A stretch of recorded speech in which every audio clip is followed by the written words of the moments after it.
And it looks like we're live. Great. Hello and welcome everyone to the City Council study session of March 1st, 2022. May we have a roll call, please? Absolutely. Mayor Peck, Present.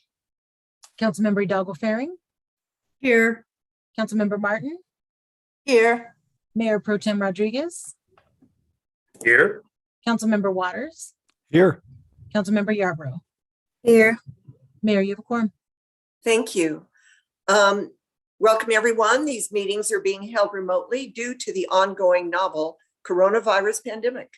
You can watch the live stream any of these ways.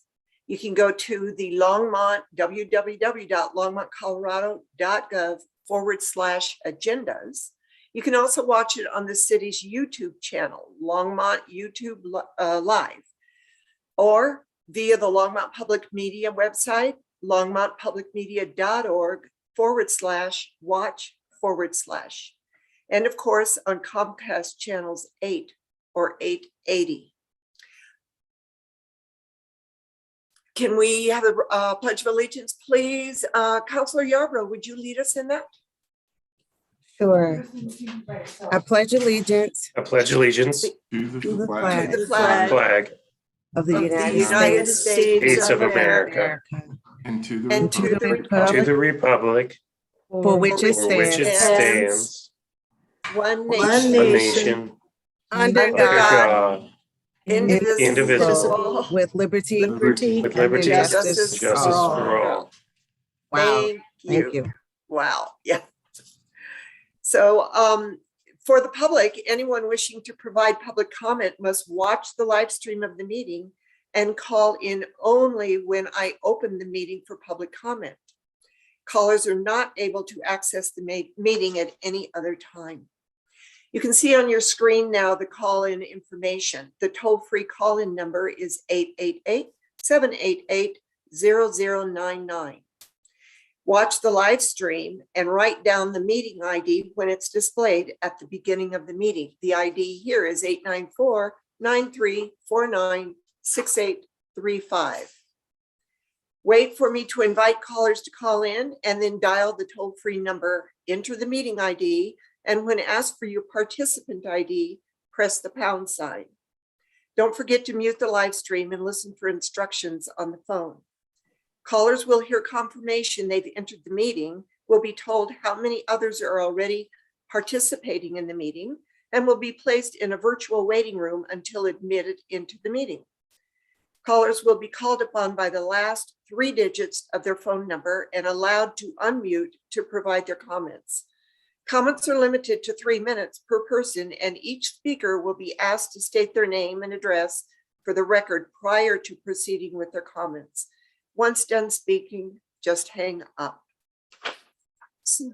So do I have any motions to direct the city manager to add agenda items to the next 2 future agendas? Councilwoman Hidalgo-Faring. Thank you, Mayor. I actually have 2. Okay. So, while you have me, I'm going to do one at a time. So the first one I want to mention actually came to, I don't know who all received the email, but it said, I did talk to Harold and Don that they did receive not necessarily the email, but maybe a visit. Don, correct me if I'm wrong. Somebody did come in to talk to you about the issue in the campaign, the Fair Campaign Practices Act. And there was a request of changing or adding a word to the our ordinance 2.04208 in adding the word street in address. So when it says including name and address is what the current language says, the request from residents were to add the word street address. So I don't know if you can hear my dogs. I apologize. Give me a moment.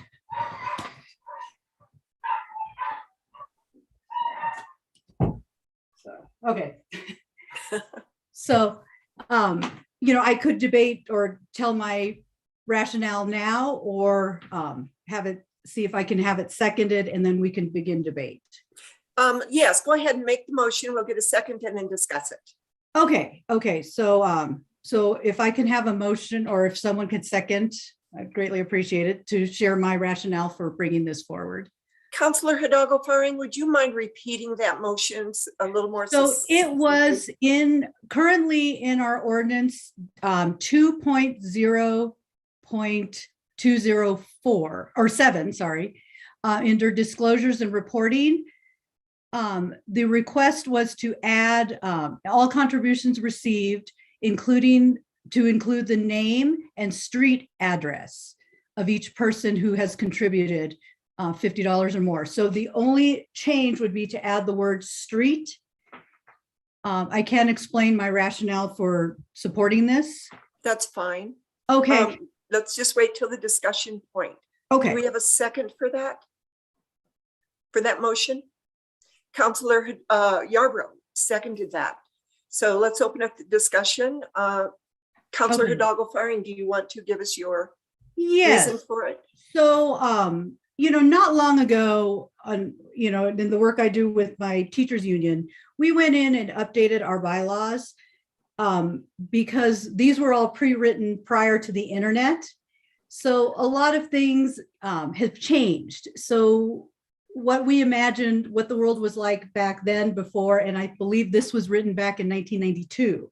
So prior to the internet, what our phrasing, language, and our often our go-to expressions were predated the internet. So, I think it is imperative that we update our language to match the turn of, 21st century. So Okay. being really specific on that. The other thing is, I feel like since this was brought to us by residents, and it was more than one, I felt like as representatives of the community, we should be advocating and, bringing issues forward that were brought to us by the community. So that was another thing a reason why I support this. And then also, I feel like this is a small change that we could make that would really help ensure that we have the trust and confidence of our community members. So I didn't feel like this was a controversial issue, but I felt like it was a small change to make to, one, update us to 21st century language, and two, to really work, representing the community and Okay. hoping to open those, just create a line of trust and confidence among our community members.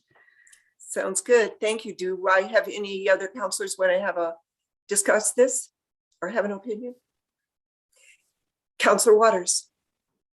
Could you clarify what it is that you believe is language in the code that how does adding street address bring that into a 21st century setting as opposed to the way it's worded right now?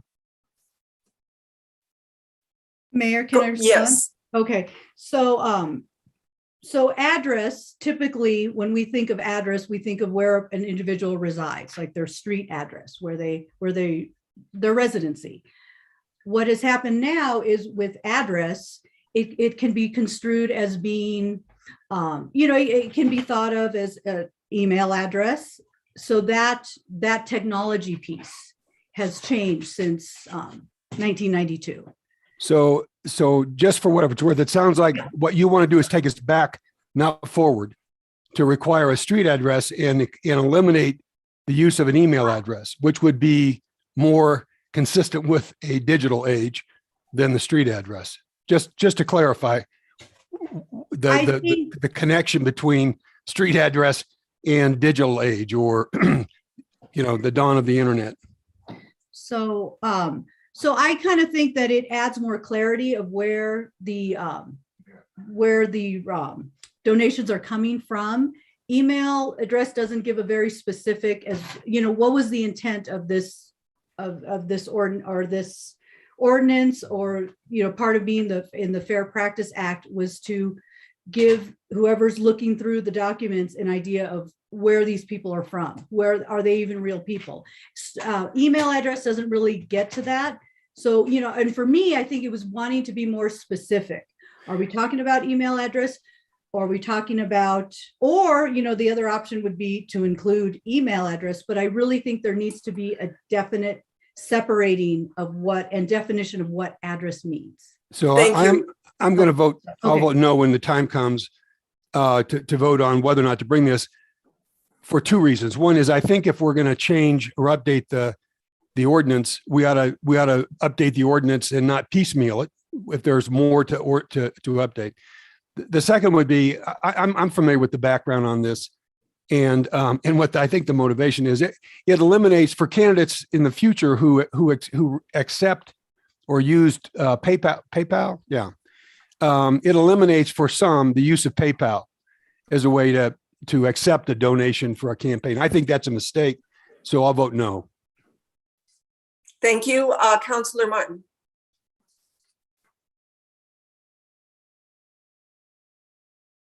You're muted, Councillor Martin. I know I am. It's the evil bar again. Okay, I think this is too small.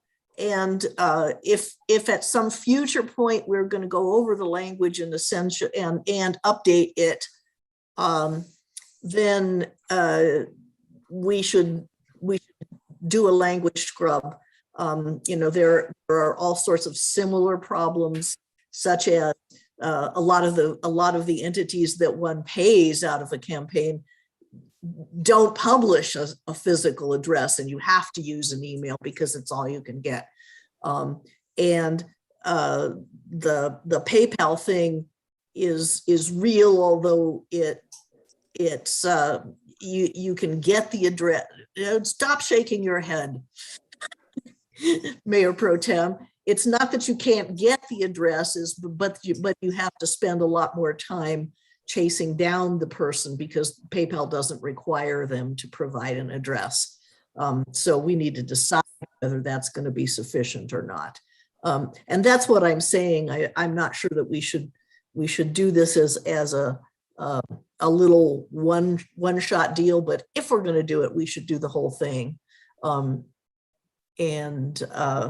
So maybe Councilmember Hidalgo Faring would like to give the staff a little more time and amend it to be, you know, an end-to-end scrub as opposed to just a one-word change. thank you, Councillor Martin. Mayor Pro Tem Rodriguez. Thank you, Mayor Peck. First of all, I would actually agree that instead of taking it as a piecemeal approach, I would recommend that we do look at the act in its entirety. But as somebody who utilized PayPal in both campaigns, it is not hard to get physical street addresses from folks. It's very easy to do. I required it when asking for PayPal contributions. And also if somebody didn't give it to me, I just turned around and emailed them back saying, I cannot accept your contribution unless you provide me a physical address. And if it's unethical to reject contributions based on the fact that it does not provide you a physical address, then I guess that was unethical. It's not difficult. And for somebody who spends a very large amount of time on social media to say that it's hard to get a physical address from somebody by directly emailing them is ridiculous. So I can agree with saying that we shouldn't take it piecemeal, but for anybody to say it's difficult to get a physical address is just absolutely absurd.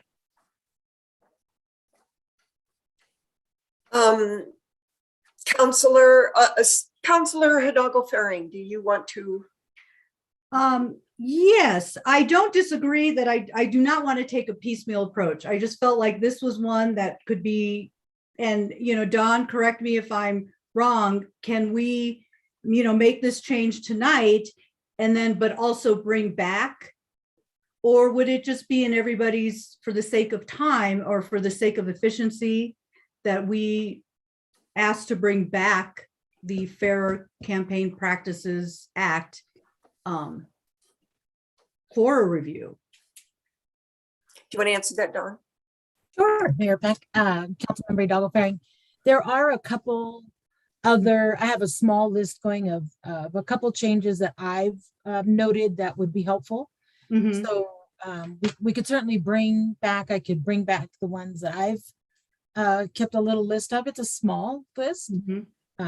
and include this one, and then we could put it on a study session and discuss Mhm. before we're in the heat of election season again. Yes, yeah. Yes. That's kind of So, why I agreed to bring it up now. And I'm sorry for like a conversation format, but that's why I wanted to bring it up now. And this one caught my eye because we are going to be having a special election coming up.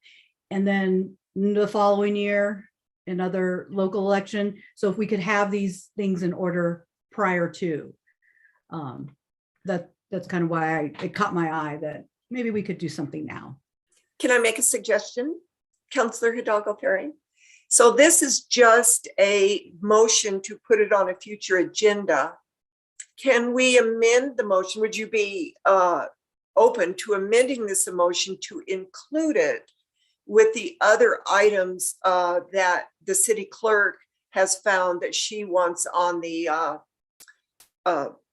to be included to change the Fair Campaign Practices Act, and perhaps even meet with the people who are working on this so that we are including the public that is interested. They're the ones that brought it to you, so it would be good to have a conversation with them too. Do we want a date certain that we would like to see this? We want to just say before the next election. You decide, Councillor Hidalgo Ferring, how you would like to word that. So I don't want to put a definitive date. Okay. Because I know, there's a lot of things going on and some Okay. things have to kind of take precedence over others as situations come up. So I do want to allow for that flexibility. Okay. Definitely before the next regular election cycle, if we cannot make it by this special election, understood. But Okay. if we can have something codified before the next, and really it's not, the decision now is for us to be able to discuss this in depth as we look at the language and look at implications. So my That would intent be- is not to really have that debate tonight, but to get it on an agenda where we can have a thorough conversation on this topic. So if I understand you correctly, then you want to amend your motion to Mhm. put this on a future agenda, including the items that the city clerk has found that she would like to put up for amendment as well in the Fair Campaign Practices Act. Do I have that? Yes, Carefully you do. Did that Yeah. make sense to you, Don? Okay. Councillor Yarbrough, would you like to second the amended motion? All right. It's been seconded, discussed, and amended. Let's all vote. Those who would like to see this on a future agenda, raise your hand. That passes unanimously. Thank you, Councillor Hidalgo Ferring, but you said you had 2 items. I do. And the next one, I didn't know if when the city manager does the COVID update, if I would be able to bring it up then. So I'm bringing it up now. We had talked about our back when Councilmember Martin had mentioned about keeping virtual for the next couple of weeks. Well, so it's been a couple of weeks and I'd like to make a motion that we move back to in person. And I can explain my reasoning behind that if I can get a second. I'll second that. Okay, thank you. So my rationale for bringing this forward is the changes in guidance from CDC, the state, and Boulder County that we can go maskless. I know some of the issues was to be in a meeting for several hours with the mask on was very challenging for folks. We have the vaccine, we have the booster. I understand we are still at a high transmission rate. We're still above that red line. However, from my own personal experience, I've been in the classroom this entire pandemic. We've recently moved our staff meetings from virtual to in person. So, and, knock on wood, I haven't gotten sick. But it seems like we know more about the virus, and we have some more mitigating practices in place that I think it's time for us to move back. Okay. Plus, I mean, this is hard. My dogs, my husband, it was like, I need to be back in person. I need to focus. Thank you. Is there any other discussion on this? Harold, do you want to weigh in on that, please? Yeah, if since we don't have a COVID update, I can show you a couple of graphs really quick. Okay. So this one is the wastewater work that we're doing, and you can see that we're now pretty low, and that work continues to decrease from a wastewater perspective. And then I'm going to share another screen with you all. And then this one is the caseload. So you can see that we're getting pretty close to the red line. And then I got an email from the county that said their numbers are continuing. I mean, the numbers are just continuing to decrease. So that was really the only thing I was going to say in city manager remarks. If I may make a suggestion, if we look at the 29th as the day that we're going to come back, because we have a meeting next week, and that's not a lot of time to communicate to the community that we're going to be back, but then that gives us time to get everything shifted over on the 29th, if council's open to that idea. Councilor Hidalgo-Faring, this is your motion. So would you like So, to? yeah, so I would like to add that date on my motion that we return to in person starting effective Tuesday, March 29th. I'll second that amendment. So motion's been made by Councilor Hidalgo-Faring. I seconded it. Do we have any comments by other councilors before we vote? Seeing none. Oh, Mayor Pro Tem Rodriguez. I would just like to make sure that all council members are comfortable with a maskless meeting for both council members as well as the public, since we are going back into a public meeting. If everyone's comfortable with that, then absolutely. Otherwise, I'm willing to also require masking for our meetings if that would be more comfortable for council members in the near term. Do any of the councilors want to have any comments about that suggestion, masked or unmasked? Hidalgo-Faring? Can I offer the suggestion? So currently, as I'm teaching, I still wear a mask. The majority of my kids, their parents want them to still be masked. So out of respect for them, I continue to wear my mask. So I think to have that option would be very beneficial, and kind of seeing if there are council members who still want to wear masks, I'll be happy to wear mine. I have no problem. So does the amendment include voluntary masks then? Would that sound like a? I would think so. I mean, my goal was just since early on, we said that we would be following CDC and Boulder County Public Health guidelines, and it is optional. So. And the reason I mentioned the word voluntary is because if we are going to the public to announce what we're going to do, we would have to have the correct wording in there so they know what to do. Mm-hmm. So. Yeah, I would say voluntary. Because, okay, so the motion I do not want to put that on the staff to help mitigate those things. So the motion is that we go back to in-person meetings on March 29th with a voluntary masking addition to the meetings. Does that make sense? Yep. Okay. All those in favor, please raise your hand. Opposed? That passes unanimously. Thank you, Harold, for that update. Are there any other motions to add agenda items to future agendas?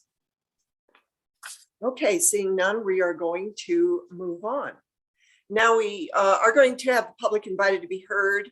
With remember public that in the public that it's a 3-minute limitation on your comments. So it's time to call in now. The information's on the screen. Please mute your live stream and dial in now. We're going to take a 5-minute break to give everyone time to call in. Thank you. We'll see you soon.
Mayor Peck, we are approaching the 5-minute mark. I do see we have a caller waiting, but I'll leave it open for a couple more seconds for the rest of council to return.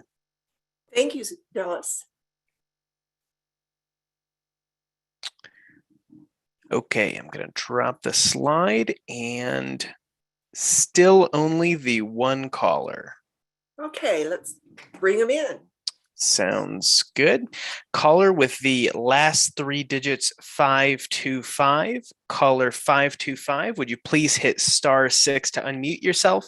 And when you speak, please make sure that you have the live stream muted and state your name and address for the record. Hey there, can you hear us? I can. Can you hear me? Yes, we can. Thanks. Hello. Hi, everyone. It's Brian Johnson of 926 Kaufman. I'm called in this evening with a request. There was an issue that myself and another gentleman who I didn't know, we brought up at the last public invited to be heard. That was the issue of car stereo noise, particularly along Main Street at certain hours. With spring approaching, that's when it gets bad. Summertime, with the inclement weather, we've had some relief, but even yesterday afternoon, it was bad. I between noon and 1:30, I counted 67 instances of audible car stereos inside my house, and I'm 150 feet off of me. I'm a block over. For those that reside along Main, it's a constant and frequent nuisance. The city ordinance 10.20.100 allows for 25 feet. While that's unenforceable, I understand. I think we can do something about the ones that are audible from 100, 200, even 400 feet. Rattle your windows, and at certain times, particularly weekends, holidays, nice weather, it can go on for 16 hours a day. About every stoplight cycle, you have at least one. I've spoken with Jeff Sater, the block captains. I've actually put a lot of effort into this. I understand the challenges that they face. Obviously, limited police resources, and the fact that it's difficult to identify violators from inside a vehicle. From outside, it's plainly audible, but a lot of engineering goes into cabin quietness in vehicles, and it's tough for them to identify them from the vehicle. And so that's why I'm coming to you guys to ask for some help. They need our help. Citizens, those of us that live near any major thoroughfare, but particularly Main Street, need your help. And there's a couple of simple, cheap policy options I want to throw out there. Maybe a chance that we could get signs hung below the existing no cruising signs that are already on Main that read car stereo noise ordinance strongly enforced, or something to that matter. Secondly, could we maybe put out a press release that says we're going to start enforcing this more? Even better, maybe we could step it up and increase fines a little bit. Perhaps make downtown a quiet zone where fines are doubled. We put a lot of money. We put $300,000 into those patios on Main Street a few months ago. And it makes it really unpleasant to dine on any patio, particularly ones that are on Main Street, when you have those going by. And it turns out that the prime violation time for car stereos is kind of the prime dining times. It's Friday evenings into Friday night, Saturday afternoons to Saturday evenings, Brian, and Sunday afternoons, for whatever reason, are a bad time. So can we bring this to the table? And Brian, thank you very much for your comments. You've made some great points. So thanks. Your time is up. Thank you very much. And with that, there are no other callers, Mayor Peck. Okay, thank you. That brings us to our special reports and presentations. We have 2 presentations tonight. They're actually our study session items. The first one is a proposed restructuring of Public Safety Department. And I do think our city manager, Harold Dominguez, is going to take us through that. Yes, well, I'm going to introduce Zach Artis on this one Okay. to do it, but Before I wanted to do this, I know you're probably going, what's a restructuring doing on this agenda item? Because that's normally an operational piece that we deal with internally as the charter outlines. The reason we're bringing this to you is that in order to do the restructuring, there is a funding component that goes along with this, and it's tied to the funding that we allocated when we were looking at the FPPA, the retirement switchover within police and fire. And when Jim Golden brought that to you all as part of the collective bargaining agreement, we indicated that we were funding it to the tune of approximately $1 million, and that we didn't think we weren't sure we were going to need all of that. So the funding source that we're utilizing in order to do the restructuring that you saw in the council comm is actually a use of those dollars. And because when we talked to council that we programmed them here and we want to move them, we actually wanted to bring that so that council could tell us whether they were okay with the use of that funding.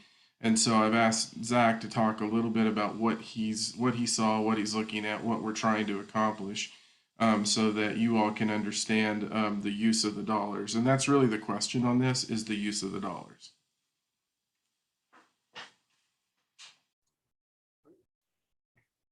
Dallas, if you could bring up the PowerPoint for me, please, sir.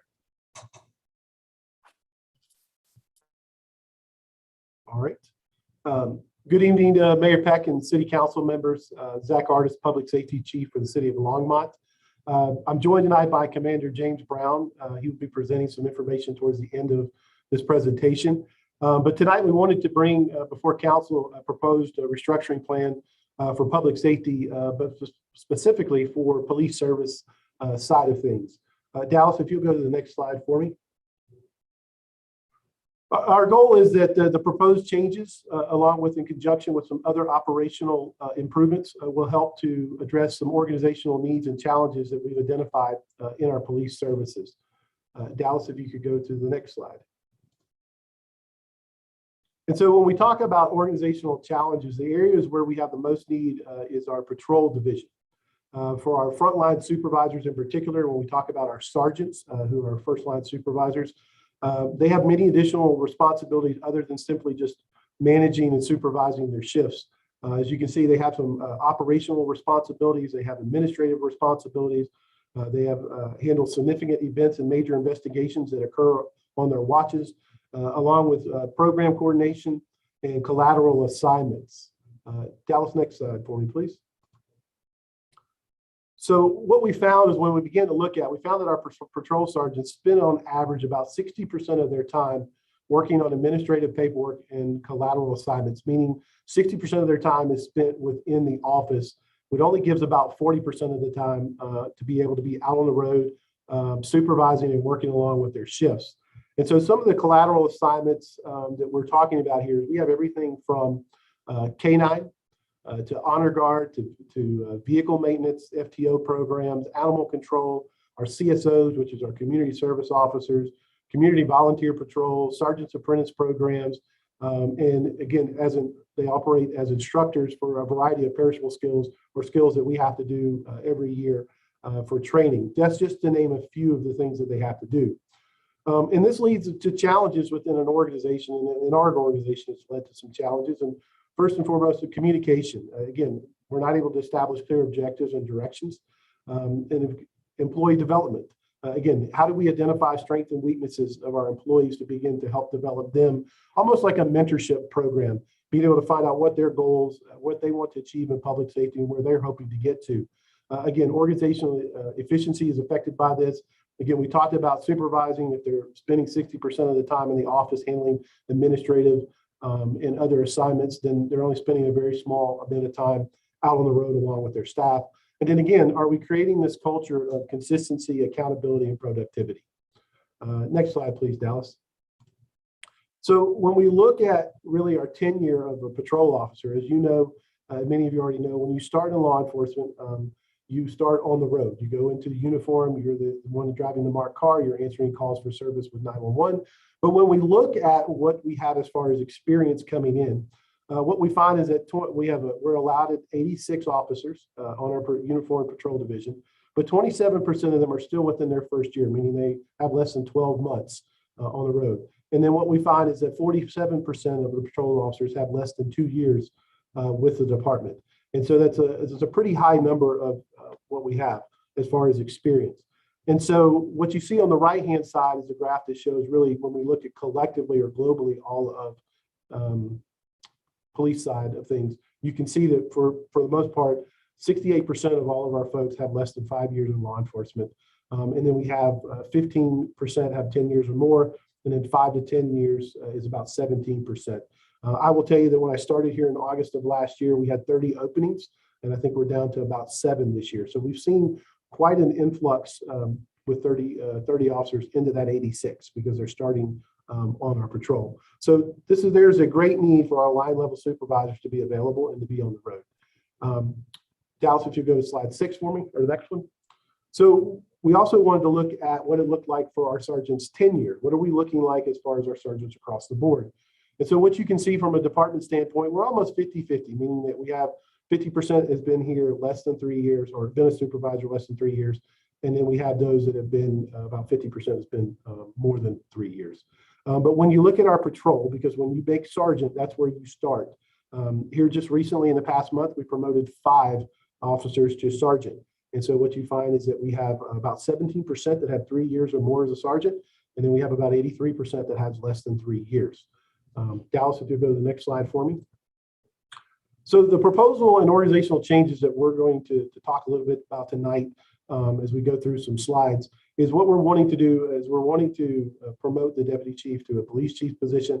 We want to add 3 assistant police chiefs, 3 commanders, and 13 sergeants is what we currently have. And I'll talk a little bit more about what that looks like from an organizational standpoint and why we would like to move towards this reorganization.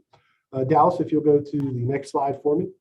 But what we wanted to do is we wanted to make sure that we looked across the board at other cities comparable to population size and also with staffing levels to make sure that what we were trying to do and what we were looking to do was consistent with what we're seeing across public safety, particularly on the police side. And so we looked at cities, Arvada, Boulder, Greeley, Loveland, and Westminster that are typically close to our size, along with staffing. And as you can see, universally across the board, each one of those agencies have a police chief. Right now, we have a deputy chief that oversees our police department. What you saw as far as assistant chiefs, also known as deputy chiefs, on average, a department has about 2.5 of those individuals. We have 1. When you get to commander, that commander position can be titled a couple of different ways. It can be titled lieutenant or captain. What you find is that for Longmont, we have 4. Most agencies are averaging 7. And when you look at sergeants and officers, we're pretty consistent with what we see across cities that are comparable to our agency and our sizes. Dallas, if you go to the next slide for me. So when I started in August of last year, this is the organizational chart that we had. This is the structure that we had. Of course, you have public safety chief. You had a deputy of fire services, the deputy chief of police services, the deputy chief of support services, and then you had a community health and resilience director.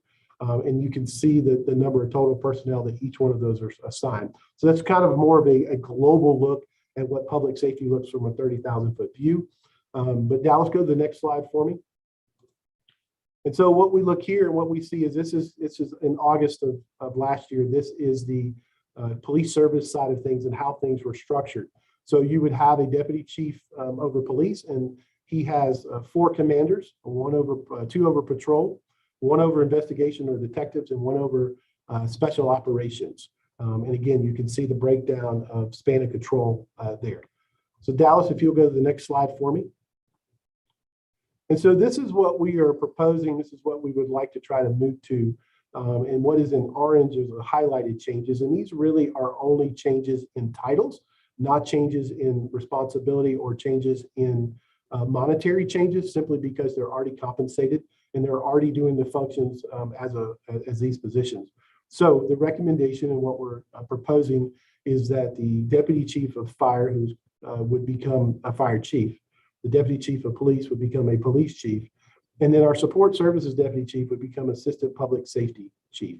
And again, you can see the personnel that are assigned to that. The items that are in blue are individuals or groups that report directly to me.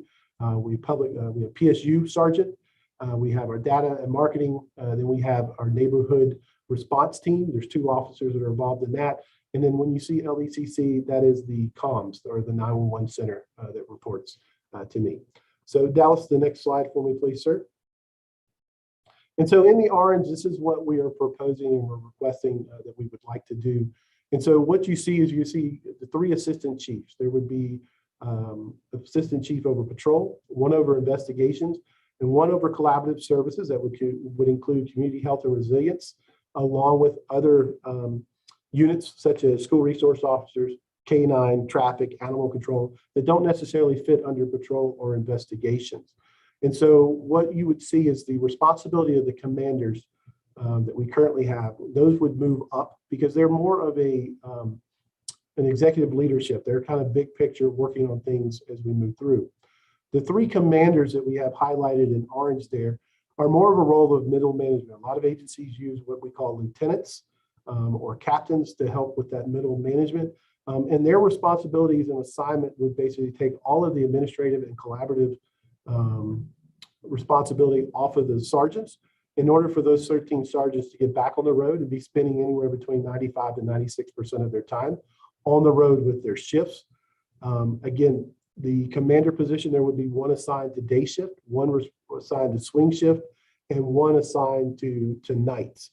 And that would help. And again, those 13 sergeants, they all work different shifts. They either work days, swings, or nights, would be divided among those 3 commanders to help with that. And so having lieutenants or the commander roles isn't really something new for the Longmont Public Safety or that commander lieutenant position. These positions have been in police services before years ago and have been done away with by previous administrations for a variety of reasons. And again, we still see that on the fire side of public safety, we have lieutenants and captains on the fire side, along with assistant chiefs. But I think this really builds into really a bigger vision of public safety, and that is succession planning and developing our employees. You know, we talked just a few minutes ago on one of the slides that we looked at about 47% of our officers had less than 2 years on the road or 2 years at the agency. And then we looked at about 83% of our patrol sergeants had less than 3 years. And so I'm a big believer that in order to have a successful succession plan, we have to create a culture that embraces and provides opportunities for our talented men and women that work for the Longmont Public Safety, for them to develop and to grow. And so that is the goal, is again to help with not only management and supervision, to getting folks back on the road, but also to build towards succession planning and development within public safety. Dallas, if you'll go to the next slide for me. So our desired outcomes is simply we have to improve. It would be improved communication. Again, we talked about employee development, meaning that we're finding out what their strengths, what their weaknesses are, how we begin to develop the next generation of officer that is coming in to take those leadership roles in the future. Again, it helps to improve organizational efficiency as far as what we're getting done.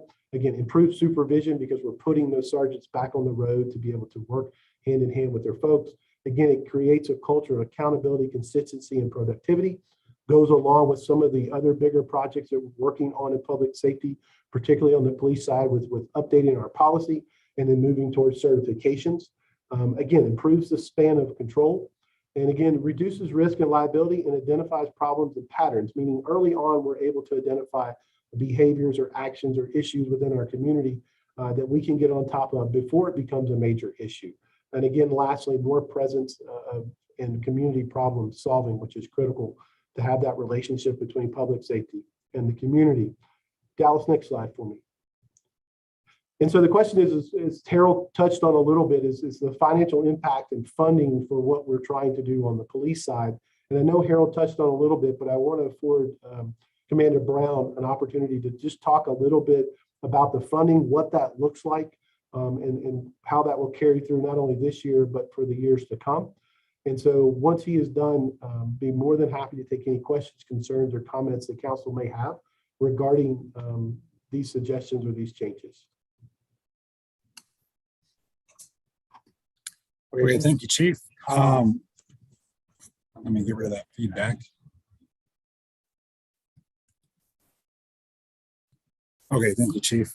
And as already has been mentioned, City Manager Dominguez has already kind of covered the funding source. So I just wanted to break down a little bit more detail as to what the actual financial impact of this proposal would be.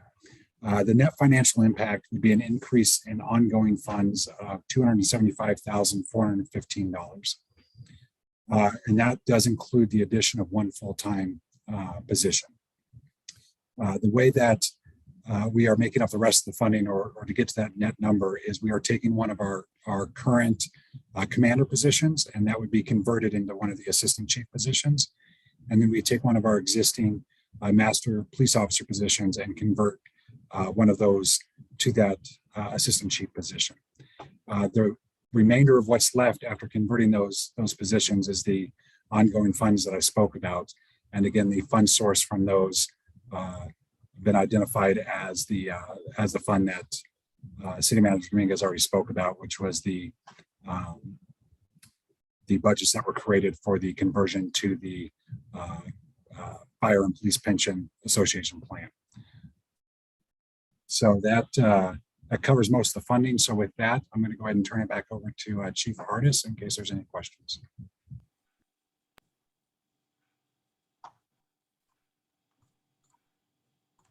Would you mind taking down the slide, Dallas? Thank you. Do you have any questions, counselors, for Chief Artis?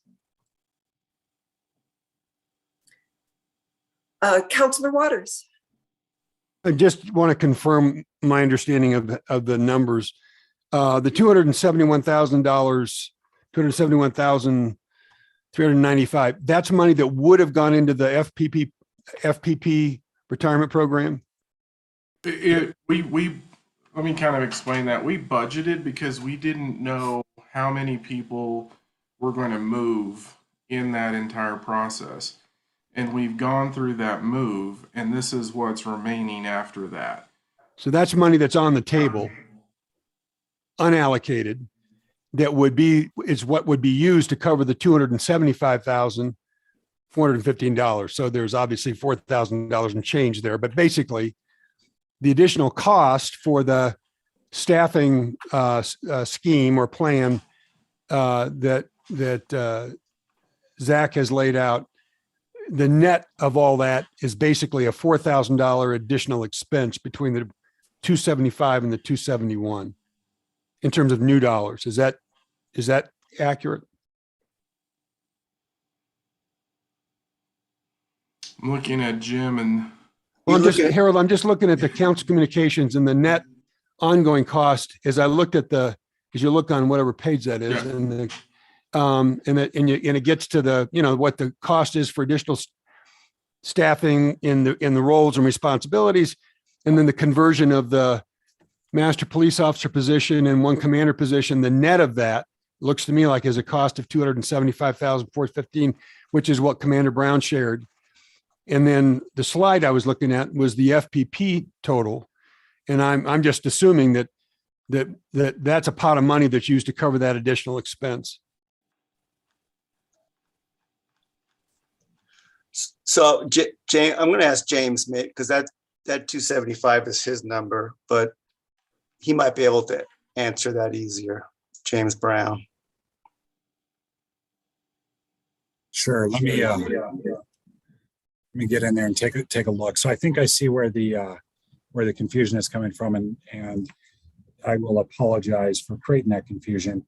The net ongoing cost of $275,415, all of that would be covered by the funds that are available in the contingency budgets we're talking about from FPPA. The number that's on the slide, there was a mix up there. That number that's on the slide should reflect that $275,415. So there's no excess funding that hasn't been accounted for. So that full balance of the $275,415 would come out of those budget funds we're talking about. Yeah, that's kind of what I assumed. I wasn't quibbling over the difference of the 275 and the 271.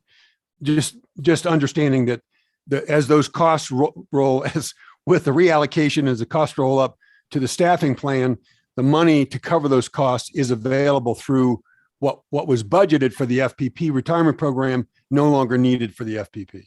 Yes, That's sir, all. that's correct. Yeah, I'm good. That's all I just wanted to clarify. Thanks. If I can I want to reiterate a couple of points Zach made.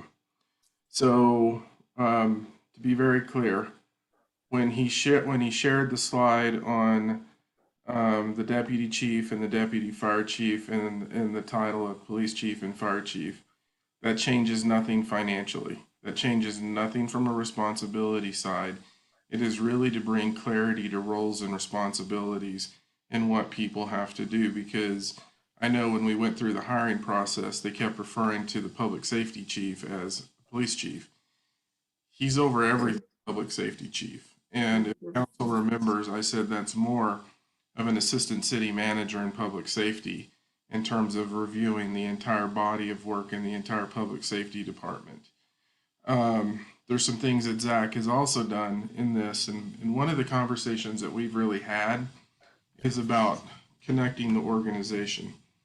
And so he's also moved a couple of, and I don't know, he may have mentioned it, but I want to talk about this a little bit with council. He's moved Sarah Arney and David Kennedy to where they're reporting directly with him. And so they're really working these cross-organizational issues. So you've seen him on the neighborhood impact team. They've added to the neighborhood impact team what we're working on some parking issues. But that's for two purposes. Build stronger connections in the community, build stronger connections within the organization and how we work collectively as an organization with each other. And I will say as we're using this now, it's been really beneficial. Also want to say a couple of things of why I approve this in this is because one of the things we looked at lieutenants, we looked at some of these other issues, and we were creating compression issues. It was really hard to make it work financially. I will tell you during my month-and-a-half stint as the interim public safety chief and what I saw, and I didn't talk to Zach about this, but we saw similar things, and it really is about that layer of supervision, increasing the number of people that we're putting on the streets to support the officers that are there, have that direct supervision, and really not have folks in the office 60% of the time doing office work, and really aligning this in a different way. And so his analysis, I wanted to see what he was going to tell me based on what I saw, and it lined up exactly with what I was seeing during this interim period. And so I think it's what we need to do as an organization. I think it's what we need to do to support our community, our public safety staff members, build the succession planning, bring accountability in, and just, I think it's going to really take us, again, we talk about how do we take the next step, and I think this is a big part of it. So I wanted you to hear that from me.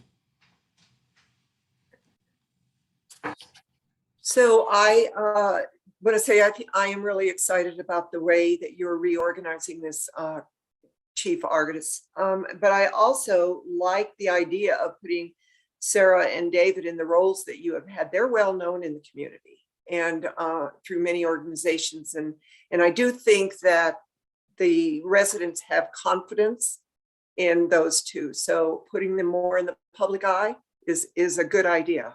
So thank you for that. So excited to see where this goes. Great. Thank you very much. Thank you, Mayor, council members.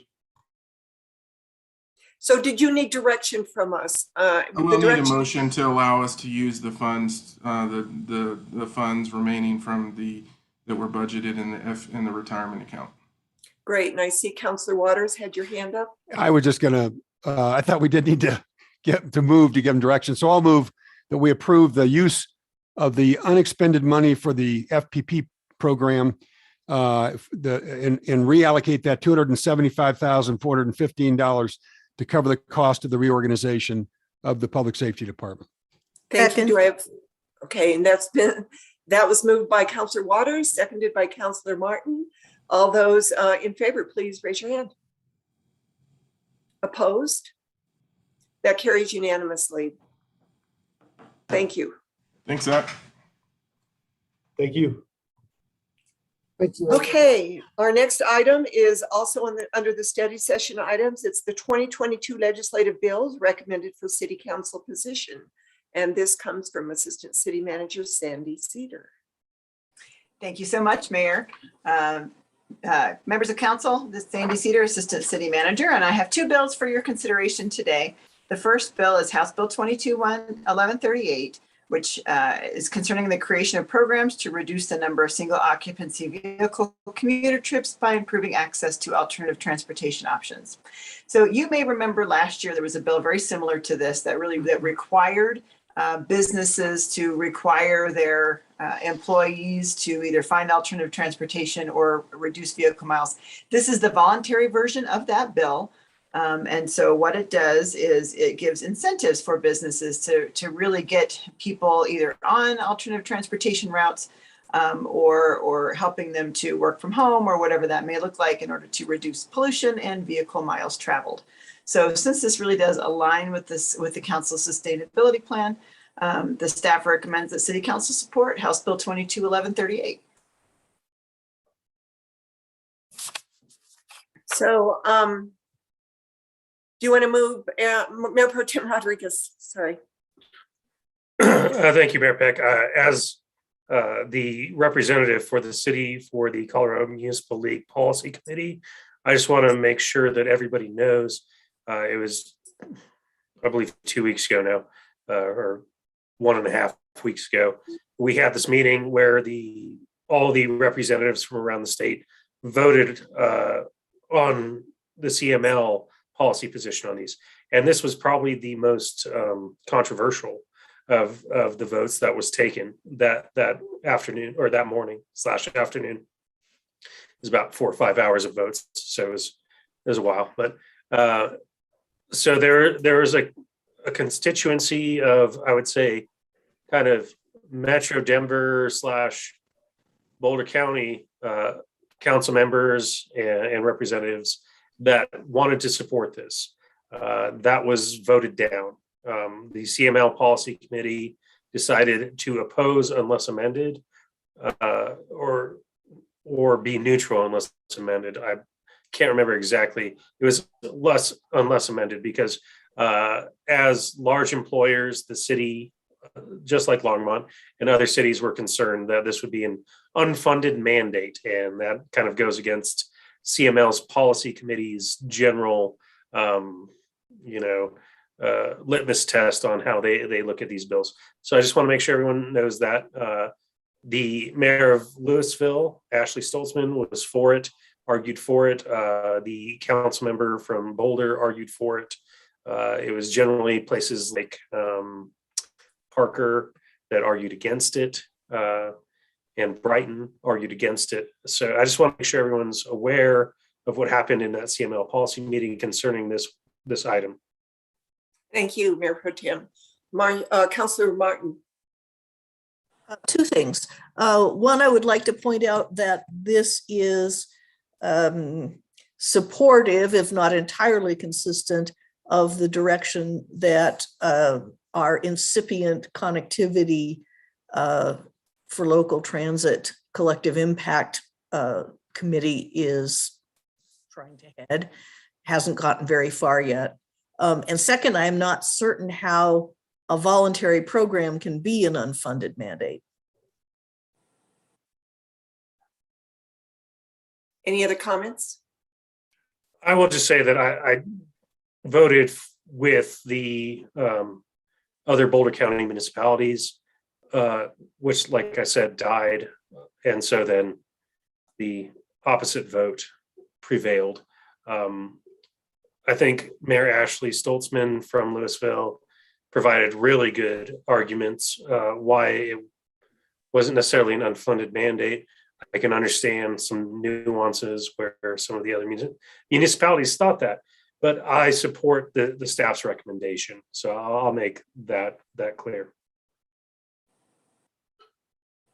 So I'll chime in here. I agree. I don't understand the unfunded mandate when it is a tax credit. I understand the outlying municipalities like Parker who are having a really difficult time with transportation to begin with. And the remote areas, the urban areas like Denver, and we are becoming more urban, and Boulder have many transportation options for people if they don't drive. So I can understand the argument for it. The last time this came up, when it was mandated, I was very sorry to see that leave.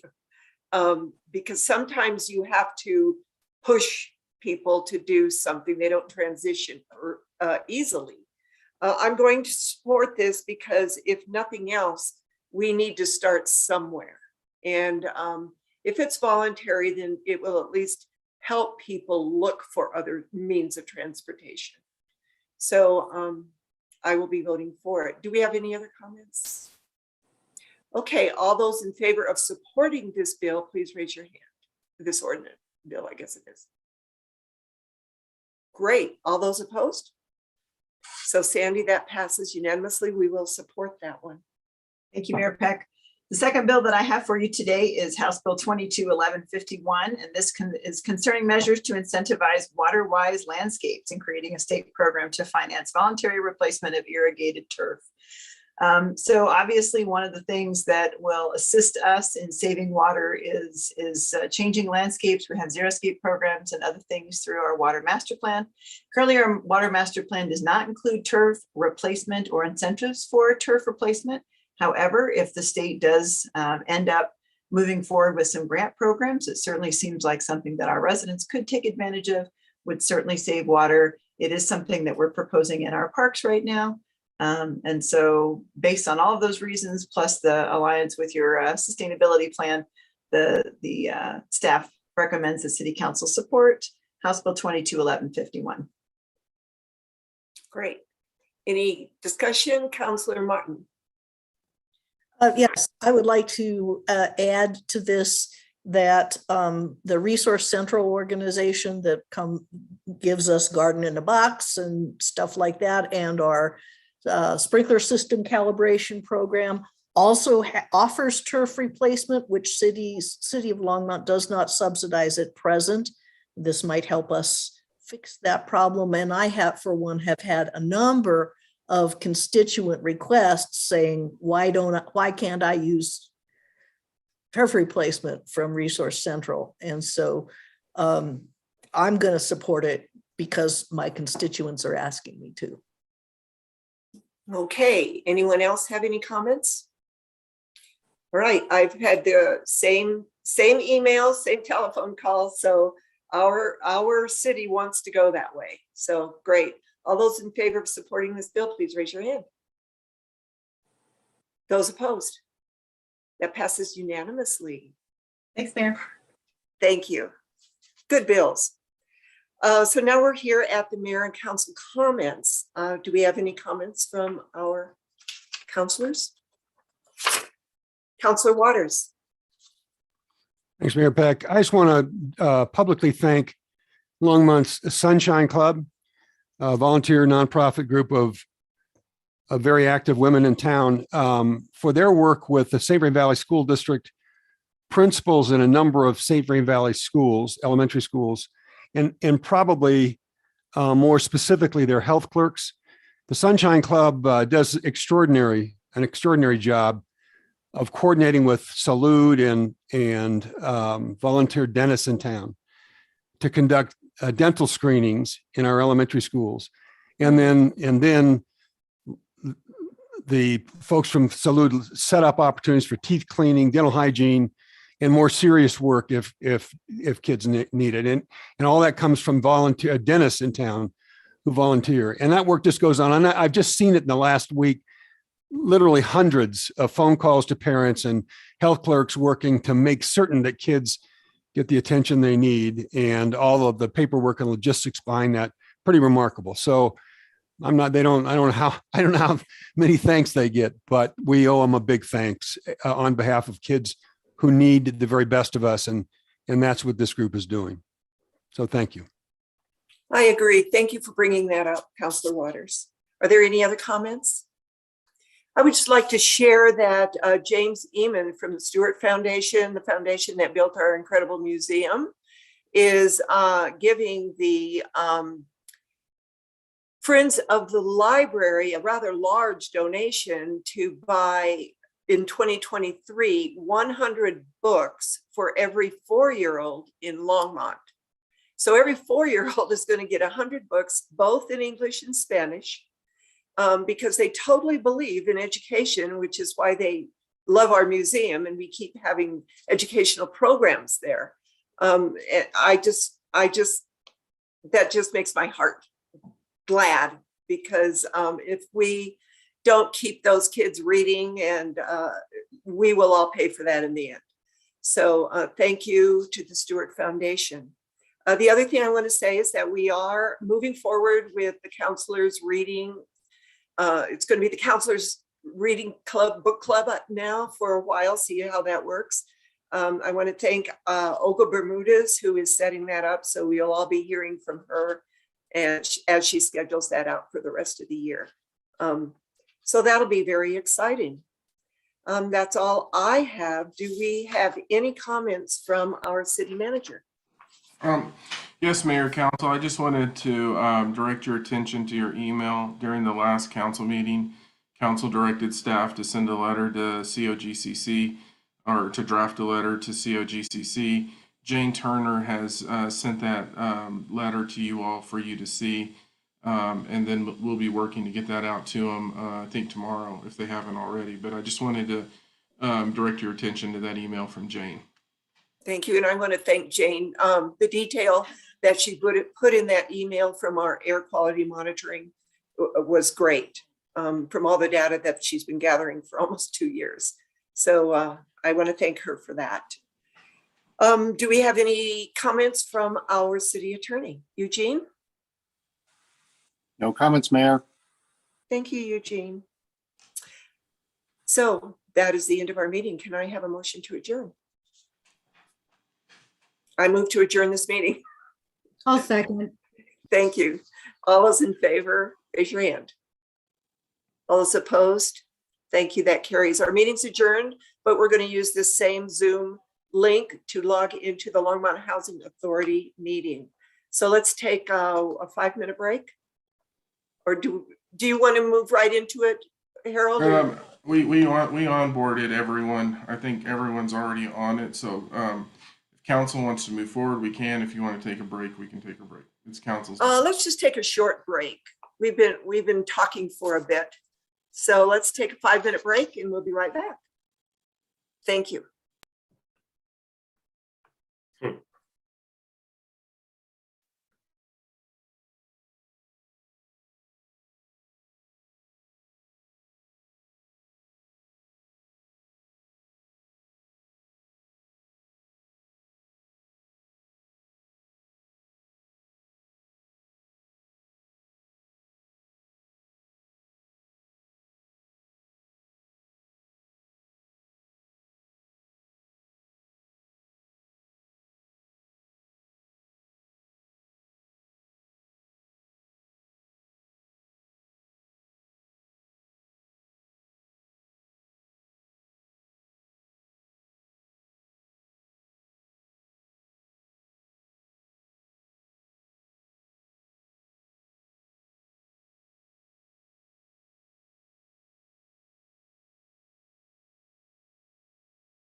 Mayor and council, I do have about 30 seconds left before we hit that 5-minute mark. Thank you, Dallas. If everybody come back on screen, we'll get our meeting started.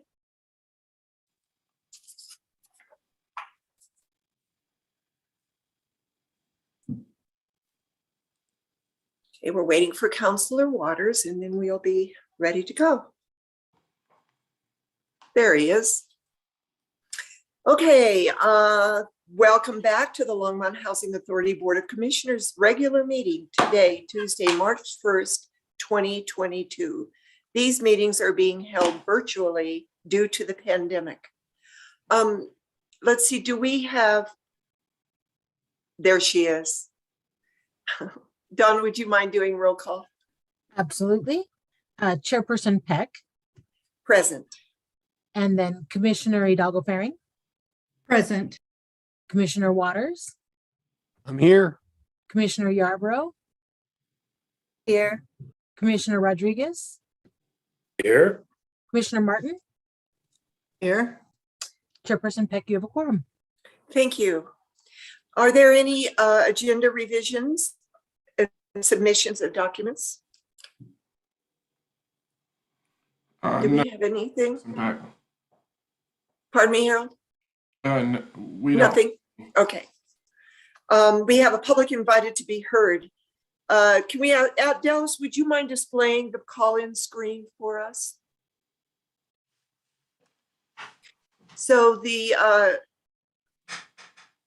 I'm a little hesitating here because it says we were going to take a 5-minute break, but we just took a 5-minute break. So Dallas, is there any way that we can keep the screen up and keep the meeting going and you can admit people to the waiting room at the same time? Yeah, so I can leave this up, and if you are looking to see your other council members, by the window that you have open, it should give you a couple options, and show grid video would be your best bet to see each other. But I will start a timer. Okay, I see all of us. So for the public, you can dial in now for public invited to be heard. The dial toll-free number is 1-888-788-0099. Please mute the live stream, and when asked, put in the meeting ID of 894-9349-6835. When you're called upon, press star. The pound sign. Thank you. So we'll continue while you issue them into the waiting room, Dallas. Thank you for that. For old and new business, we need to review the proposed Longmont Housing Authority 2022-2026 goals. I would like to invite Karen Roney on the screen to provide this report. Karen, I can't see you, so I'm assuming you're there. Yes, Chair Peck, I can see you. So I don't know, Harold, did you want to make any initial comments on the goals? Right now I'm having technical difficulties, so. Okay. You can go ahead. Okay. Well, thank you. And because we did have a couple of commissioners that were unable to be with us when we had our commission meeting on the last Thursday, we decided that we would move the conversation about the Longmont Housing Authority goals to this meeting. And it's been so the draft goals are were in your packet. And it's been a while since we looked at these. The staff has taken some opportunity to add a little more information to the goals, putting together some objectives and action steps and some desired outcomes and outputs. That is still certainly in a, we will continue to refine those.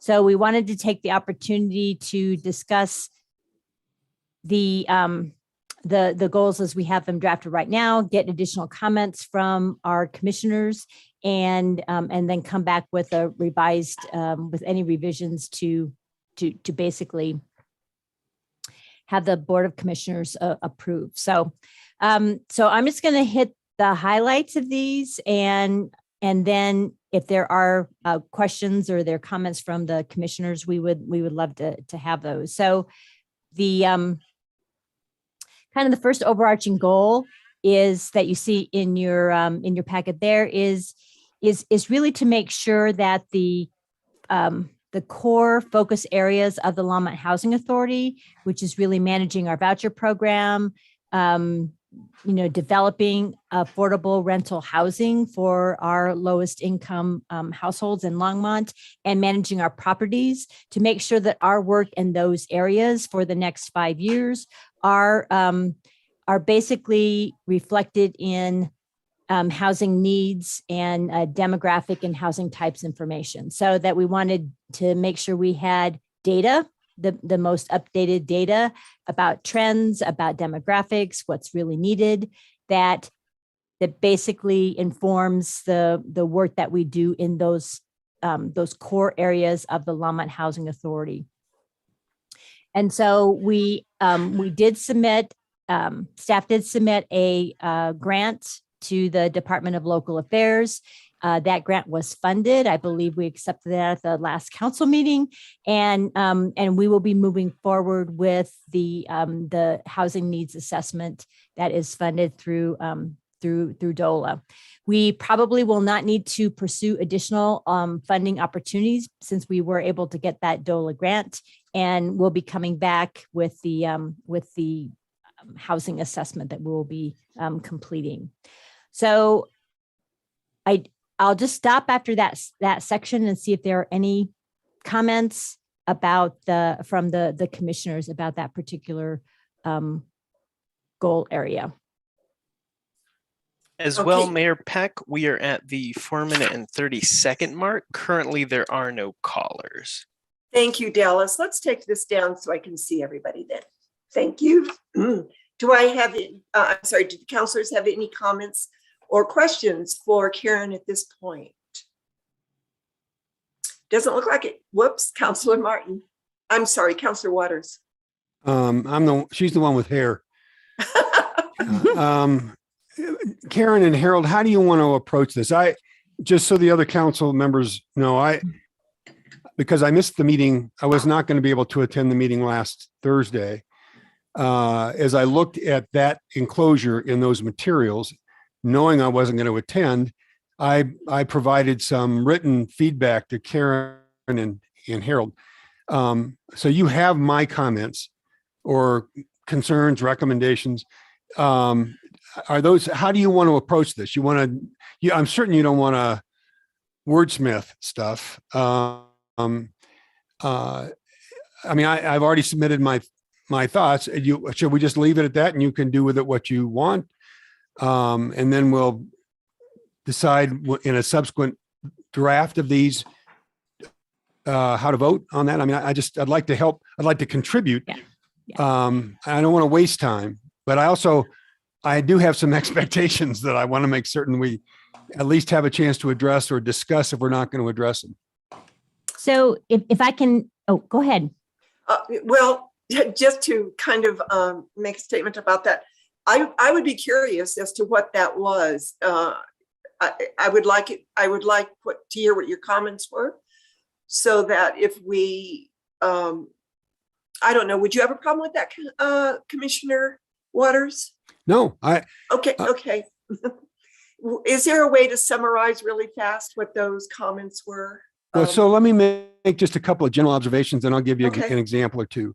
Let me just first say, I think all the work that the staff is doing on this is important work. In fact, I think the most important decision that we will make as a commission this year, and maybe for the next 2 years, are these goals and objectives. Number one. I mean, the rest of its operations, we'll get asked for some policy reactions or reactions to policy proposals. But I think this is the biggest, most important decision we'll make. What do we expect the housing authority to accomplish from the get-go? Number one. Number two, just in terms of the sequencing of this, I think the last one that's listed, the goal regarding residential life ought to be at the top of the list, just in terms of a statement and messaging to our residents. And I'll get to what might be a more substantive or a way to frame that.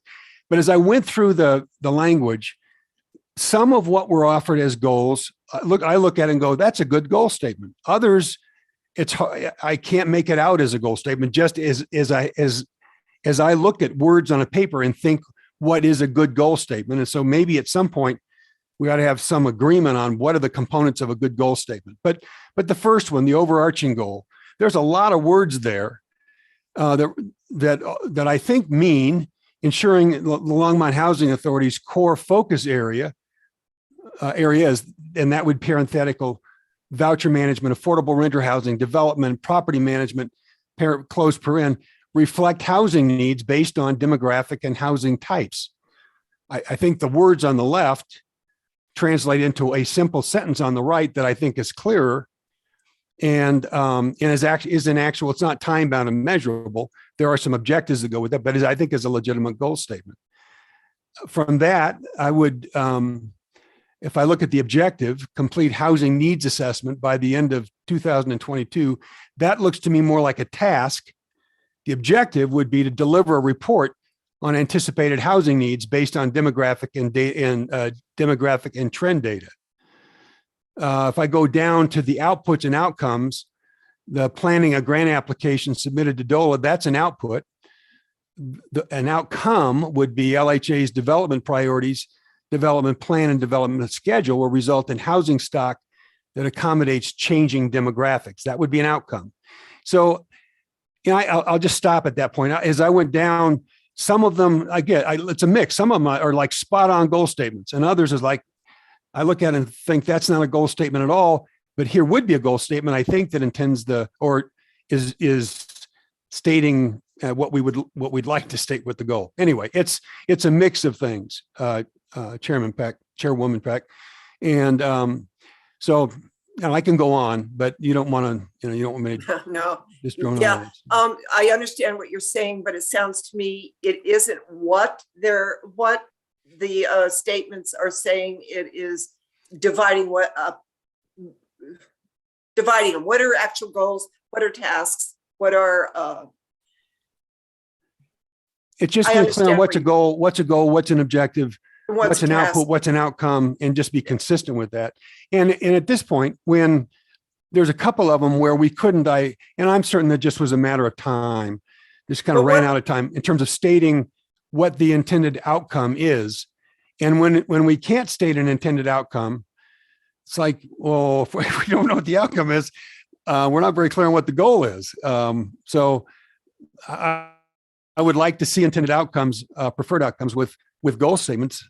Otherwise, I don't think we have a goal. So,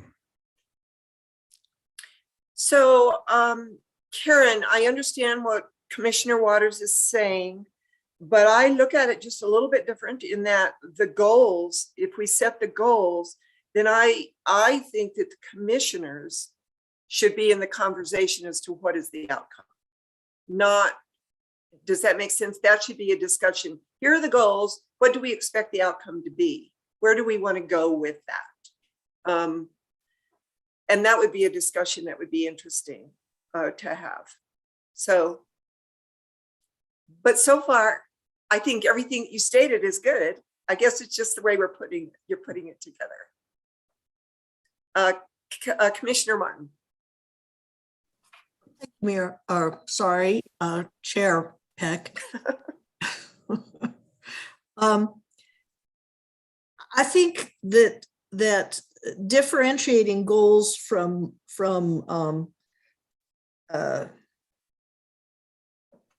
other components of a requirements flow down process is pretty important because I'm thinking of the process that we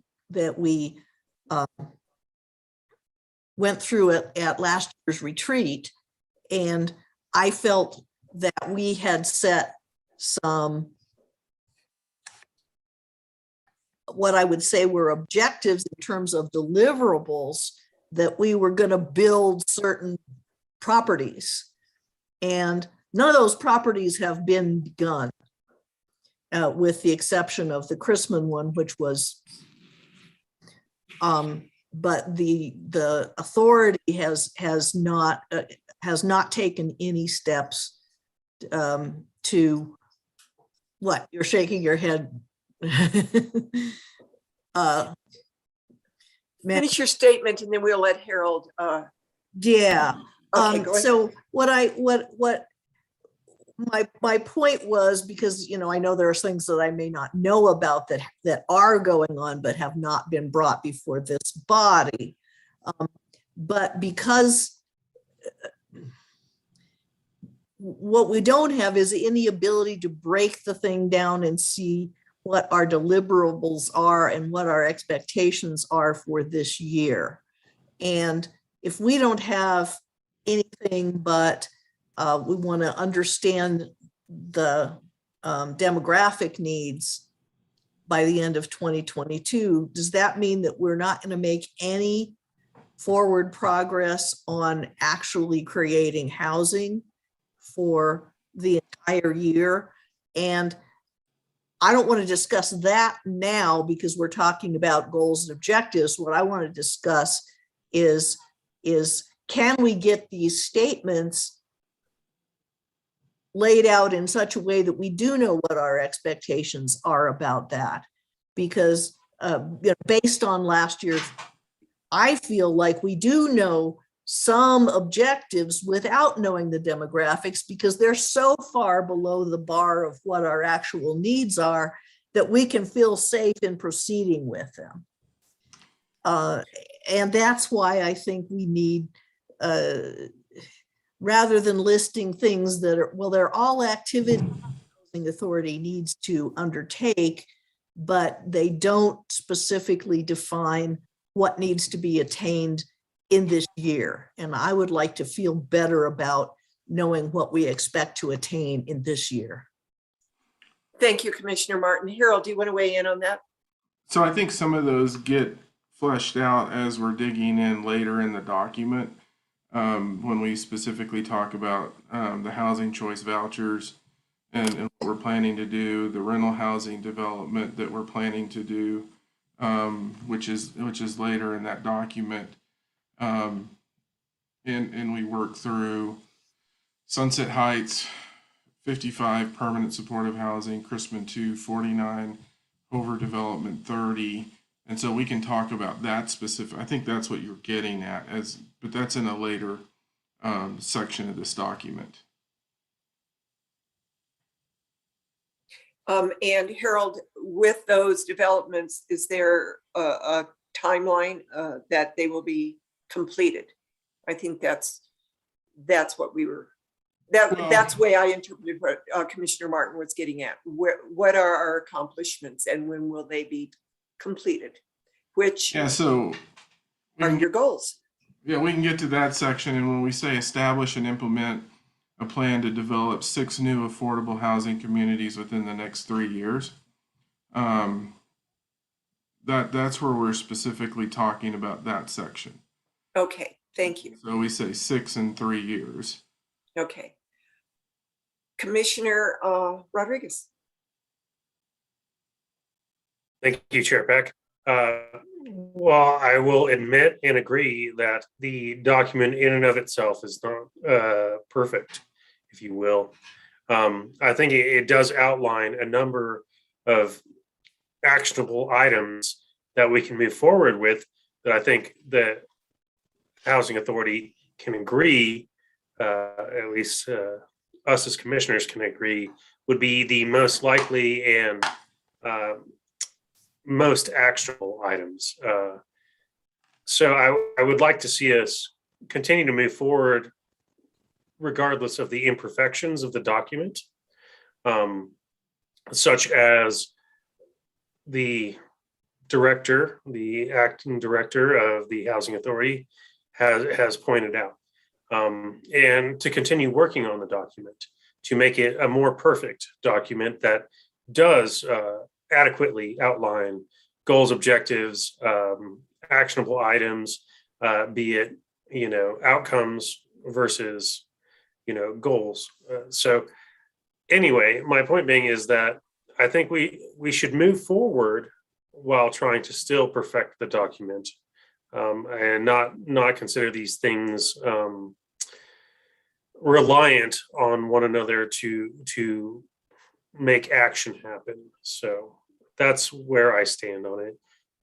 As far as, because I really, regardless, like I said, of the fact that there may be things that are maybe mislabeled or misappropriated in the document, I think the document in and of itself outlines the great need that we have in the city of Longmont and the steps forward that are likely necessary in the immediate. And I think that's what's most important, is the immediate steps that we can take. Thank you, Commissioner. Commissioner Martin. Yeah, I actually concur with that. I don't think I was very clear, but what I wanted, I was concerned about creating too many dependencies rather than not enough, that we don't, certain things that are inarguably necessary to become roadblocks, in particular, the demographic study. Yeah, and to that point on this one, we're not letting that slow us down on the construction side because the gap's too great. And this is really informing what we need to look at in the future as part of that. And if council remember, it's not only affordable, it's also attainable that we're going to be in part of this study as well. Absolutely. So, Karen, you did a great job.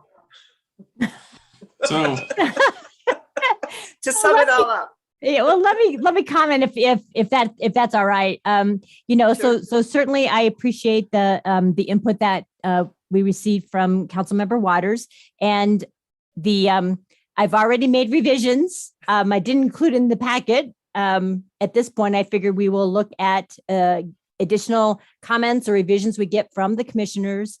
And it sounds like, if I can clarify, that it would be helpful to break down where we can some specific target milestones in terms of years. So this is set up as a 5-year plan. And the only area where we have some years attached to it is really when we will be targeting some of the initiating some of the developments or the resyndication of some of the properties. And those, so we do have some specific target years for tackling those development projects and rehab projects. But it sounds like it would also be helpful that we attach some milestones to some of these other areas, so that you kind of know when we're going to be tackling those. And I think as our interim executive director talked about, we are moving forward with a lot of these already. And but I appreciate we're refining in terms of clarity around goals and outcomes and objectives. And so that was helpful. We'll continue to work on that, and we certainly can add some milestones where there aren't any. And I guess the other thing, there are a couple of areas for sure that Commissioner Waters talked about that we have not, we don't know what the outcomes are going to be. We're doing some more research on those. So it doesn't mean that those are not important, but we feel like we needed to do some additional research to help inform what's possible and what could be the outcomes. So we certainly plan to add outcomes in a couple of those areas, but we're still gathering some data to help us define that. Great. So that was a good discussion, I think. Do you want us to go over the other components on this? So sure, I do. Okay. Yeah, let's keep going. Okay. Karen, do you want to take the housing choice voucher, or do you want to go over that and I'll jump in, or how do you want to do this? I will take the housing choice voucher program. So basically, I'm reading off my revised document that I took Commissioner Waters' input. So this area, this goal is really to increase the access to rental assistance for Longmont households with low and moderate incomes. And so the direction that we received from the commissioners back in July was to look at how we increase those vouchers by 10% year over year. We wanted an aspirational target. And so we included that in the document. And there's a couple of things that that obviously we are working on now, which is how to perfect our understanding and use of the 2-year planning tool that HUD makes available for housing authorities, to make sure that we are optimizing the amount of vouchers that we can issue with the budget authority that we have, which is right now it's 5.4 million is the allocation we get from HUD. And we have to use that 2-year tool to be able to help define how many vouchers we can issue with that. We call it our sweet spot, but that is really our guiding document to make sure that we are staying on top, that we are spending our 5.4 million and we're not overspending it. And so that's really the key for us. So right now, kind of an update is we thought we have authority to issue up to 513 vouchers, but we don't have enough budget to be able to do that. So 420 was our target vouchers, but it looks like we like last week, we basically moved that up to 439. So we're continuing to use that tool so that we can optimize the amount of vouchers that we issue. And right now we are looking at issuing up to 439 vouchers with that 5.4 million. And I want to explain that change a little bit to you all, because this one, you're dependent on other variables. And so obviously we talk about the 2-year tool, we targeted 420, not based on what we're authorized, but based on dollar amount. And part of that is we have to maintain a 2% reserve.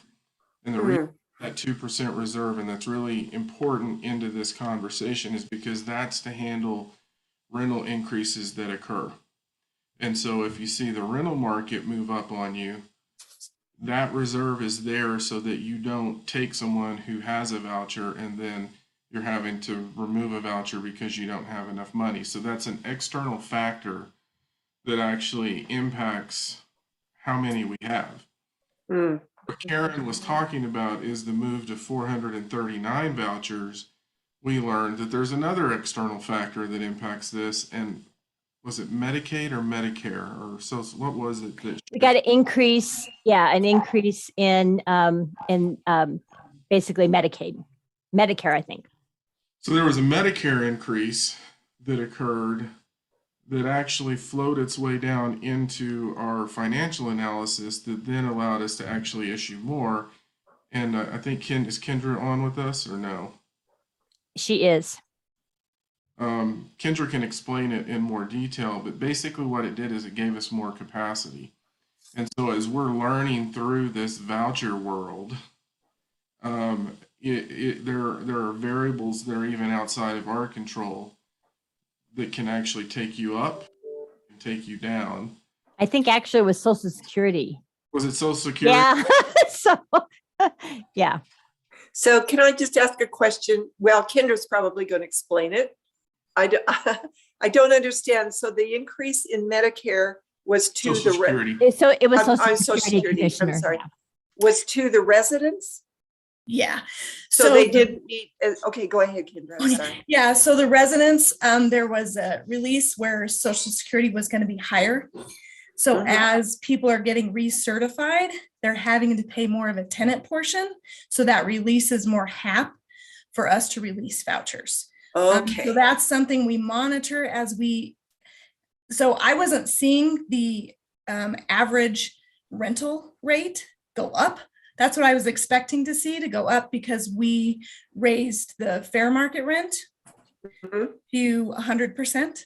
So I should start seeing that our average monthly rental goes up, but it wasn't. So that's when Ruby said, well, they got more Social Security. There was a release. And so we're seeing that go down so we can release more vouchers. Okay, that makes sense. Thanks for that clarity. So I wanted to use that as an example of that's moving. Mhm.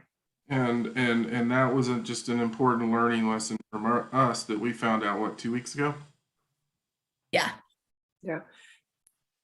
Commissioner Rodriguez. Thank you, Chair Peck. So my question is related to people that are awarded vouchers here for the city of Longmont and then use those vouchers in different municipalities. As that happens, is there a reaccounting year by year, or do we continue to hold those vouchers as part of our portfolio, even though they may be in, say, Netherlands? So there's two things. So we have people that port in to the Longmont, and we can either absorb them into our voucher program or they stay as a port in. And we have people that leave our voucher program and go to another housing authority, and that's a port out. So we keep them as a port out within our structure until that housing authority absorbs them.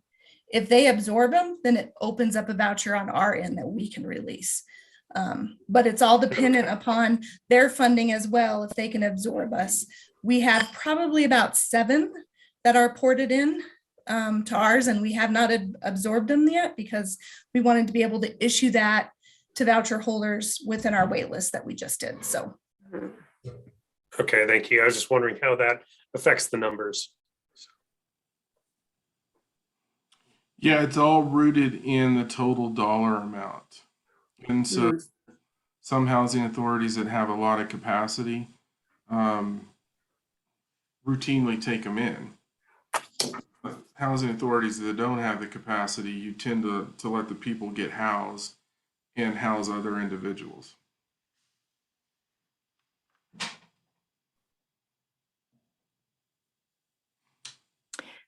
So I don't know if there are any other questions about the housing choice voucher section. I don't see any. It's very complicated for my mind.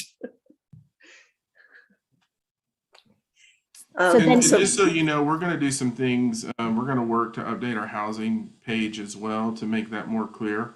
Oh, good. And part of that was, so when we opened it up, we had 1,000 people. Mm-hmm. We narrowed that down to 150 Wow. because we obviously couldn't house the full 1,000. But then of the 150, when we look at the vouchers, the only thing that we really had available was what was left to 420 and then the additional amount, correct, Kendra? And so that really gives you a sense of the demand and what you actually have available. Yeah, the other thing we noticed this year that we weren't really taking advantage of is that we might release 20, but then all of a sudden we have 10 end of participation. So we worked it into our process that if we have an end of participation, that's an automatic release of voucher. Get another voucher out there because that's, so we were never getting above the limit because we were having end of participations the same time we were issuing vouchers and not reissuing on top of that. So that's definitely something we learned in the process, and we've upgraded our processes in that. Wow, interesting. So Karen, do you have any more on this subject for us? No, I don't think so. I think, we certainly understand the commissioner's urging is to continue to grow the rental assistance vouchers, and certainly our focus in this last year or so has been really to optimize and get as many vouchers out there with the funding authority that we have, so that when HUD releases an opportunity for more funding, that we are in a good position to be able to go after that and be awarded more dollars from HUD, so that we would be able to issue more rental assistance vouchers for households in our community. Great, good job. So I think the rental housing development, Harold, do you want to take that? Yeah, You so and Molly? what the council said is implement a plan to develop 6 new affordable housing communities within the next 3 years. You can see the objectives in terms of what we're doing. The action steps are really associated with what we brought to you all as part of the ARPA funding. And so invest 1.3 million in Sunset Heights permanent supportive housing development, 800,000 in Chrisman 2, develop LHA owned Hover property for family focused affordable housing of 1.3 million, invest 1.7 million for seed money to do the public-private partnership for affordable assisted living, 1.5 million affordable rental housing that we'll manage as part of a mixed income, mixed rental that's associated with the Costco property. That's already been expended. We've purchased that property. And then 3 million to purchase a remnant parcel with the Royal Mobile Home, and we're getting ready to act on that. And so what I want to talk about a little bit in this is you can see in terms of the outputs and the outcomes. So the 1.3 million in Sunset Heights, that, as we talked about before, was really there based on what happens with the tax credits and the 9% competitive tax credits and what we need.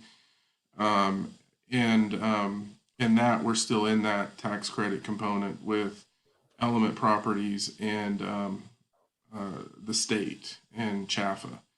And right now, today, well, over the last few days, there's been a barrage of questions that Karen and I still need to connect on in terms of that project. And so I don't know, Karen, if you have any more recent updates on that issue, other than we're knee deep in the finance component or the tax credit process right now on that project. And most of the follow-up questions from the Division of Housing are really about how to pay for the tenant support services that are a big component of the permanent supportive housing development. So we are working through those questions and preparing responses to the Division of Housing. And so I think when I was nodding my head earlier when Councilmember Martin said that, what I was really getting at in this is, so Element Properties has come in, they've done what I would say is preliminary design. They're digging deeper into the design process of that facility, but they're also having to lag that a little bit because of the financing component of this. And what I mean by that is, if you don't get the tax credits, then the deal can't go forward, which is why we allocated this money. And I'm looking at Molly, because if for some reason it doesn't happen, we take this and then try to bridge the capital stack with this money so that it could function as a 9% project if we had to go in the 4% non-competitive tax credit piece with this. And so to give you a sense of how long this takes, we submitted this application in the first round last year for the tax credits, the 9%. We weren't awarded the 9%. So then we had to wait to the next round, which was February, what was the date, Molly? February 1. So we submitted into February 1. They're still moving through that. We're having to answer all of these questions, but everything then starts stalling out as you're moving through this this component on the tax credit side. And it's really dependent on them in terms of whether or not you get it. And everyone gets real hesitant in terms of where you move until you get certainty on the tax credit side. So that's really in terms of Sunset Heights. That's what we're waiting on, is to get an answer on the tax credit side. And then depending on what that answer is, then we have to then scramble pretty fast to figure out if it's not the answer we're hoping for, then we've got to bridge a financial gap in this project to see if it'll even work. So, and in the time sink on this point, just to give you a sense, is it's a lot of time when you start getting into this level of conversation with them. I think Molly's spending hours upon hours as we do this, and that's just on Sunset Heights.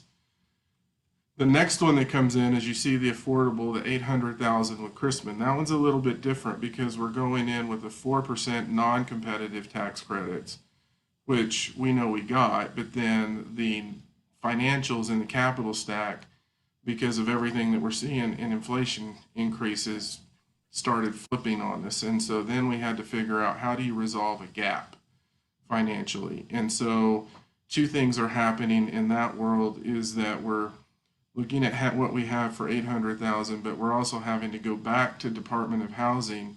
They agreed to contribute $20,000 a door to that project. Molly, we're asking for what now? 35,000? 32,500. 32,000. 32,500 per door. So we're asking for an additional $12,000 a door to make that project pencil itself out, figure out what we're bringing to the table, and we're in that conversation as well. In addition to that, that's a 4% project, so that's non-competitive. You're running a parallel track with DOH to get more money per door to help bridge the financial gap, but then you're also working with the lenders who've agreed to invest on this project. And so we just signed the LOI with the lender last week, and now we're moving in with the attorneys in terms of the overall agreement. That one's actually moving a little bit faster, primarily because it was a 4% product. But for the ARPA funds, we probably are we're really stopped waiting on this. But because they were granted the 4% non-competitive tax credits, that gave the developer enough certainty to go into full design and a development review process within the city. So they've been in. And they're, I think, in the second or third round of comments. We didn't have very many the last time. So now we're just waiting on the financials to go through. So it takes probably, I would say, if you really fast track the financial side of this, and this is what we're learning and trying to build a timeline, a good 9 months just on the financial side. To pull all of these things together in the development of these processes. And the more complicated it is, the longer it takes. So you have about a 9-month financial process. Once you can get tax credit information, then the development process moves at it starts moving. And your goal is to, when you're ready to close and do it, the development and the financing has lined up with each other so you can move. And that's probably, I'm looking at Molly, a really overly simplified explanation of how these projects come together. What we're going to try to do is give you all a graphical representation of the different stages and kind of show you where we are in each one of these projects so that you get a sense of what we're dealing with, so you know where we are.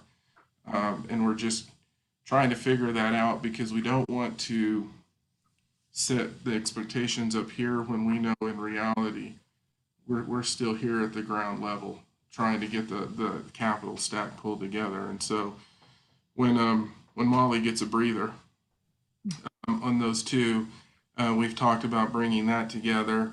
What we're not bringing into the mix in terms of the development of the new houses, the new locations here, is also the resyndications that come in for us.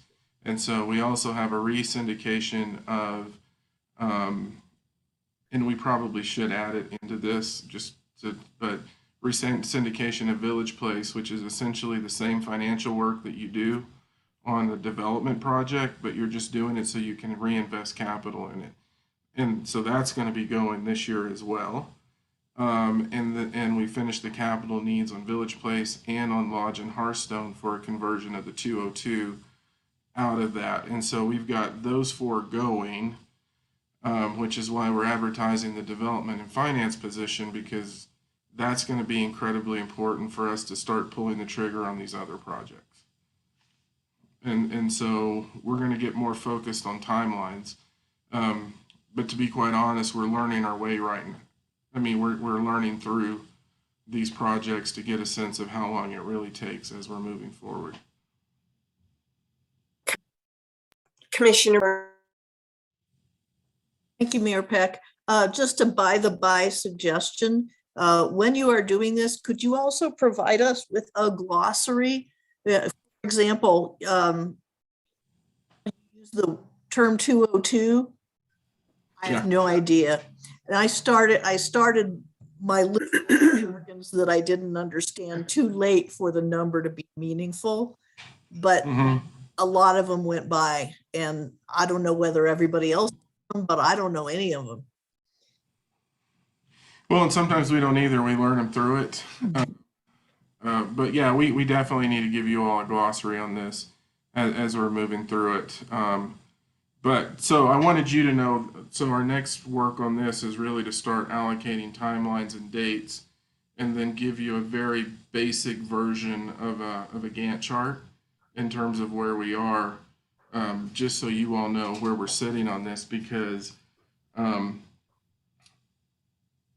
without just blowing our minds, 3 this year, to hit this 3-year timeline, toward the end of the year, we got to figure out how to layer 2 more in.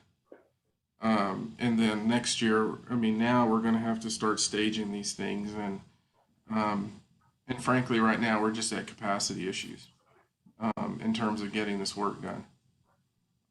And so that's what we got to figure out and get some positions hired. I really appreciate what you just walked us through, Harold, because it really answers the question of why is it taking so long? Why don't we have anything here? And the steps are amazing, that the hoops you have to jump through to pull it all together. Not only the staff, but the developers as well. You know, it has to all come together, and it's a big job. So thank you so much. And the reality, if I can give you an example, you're moving this way. Yeah. You'll move back on things like inflationary increases on the cost of goods and services. So on Christmas 2, we thought we were here. The market got out from under us, and we backed up, because then all of a sudden you have to solve for all these issues. And then you move forward, and then something else hits you, and then you move back. And so it's we've got to figure out a way to show all of that movement, because that's important to understand how we're going to develop these with more specificity for you all.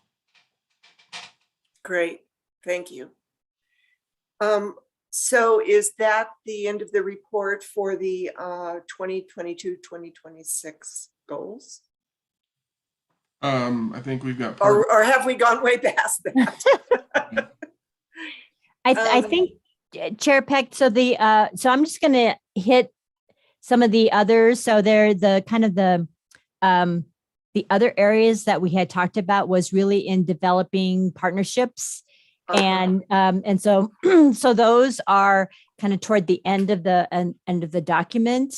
And those are really in the areas of helping to make sure that our older adults that are living in our senior independent living projects or developments, that we are able to enhance the availability of supportive services so that individuals who are in our properties can live there as long as possible before needing a long-term or assisted care or long-term care. So what we've outlined in here is what the plan would be. We've identified that the supportive services have probably fall into the range of cleaning, home care, and transportation to help with independent living.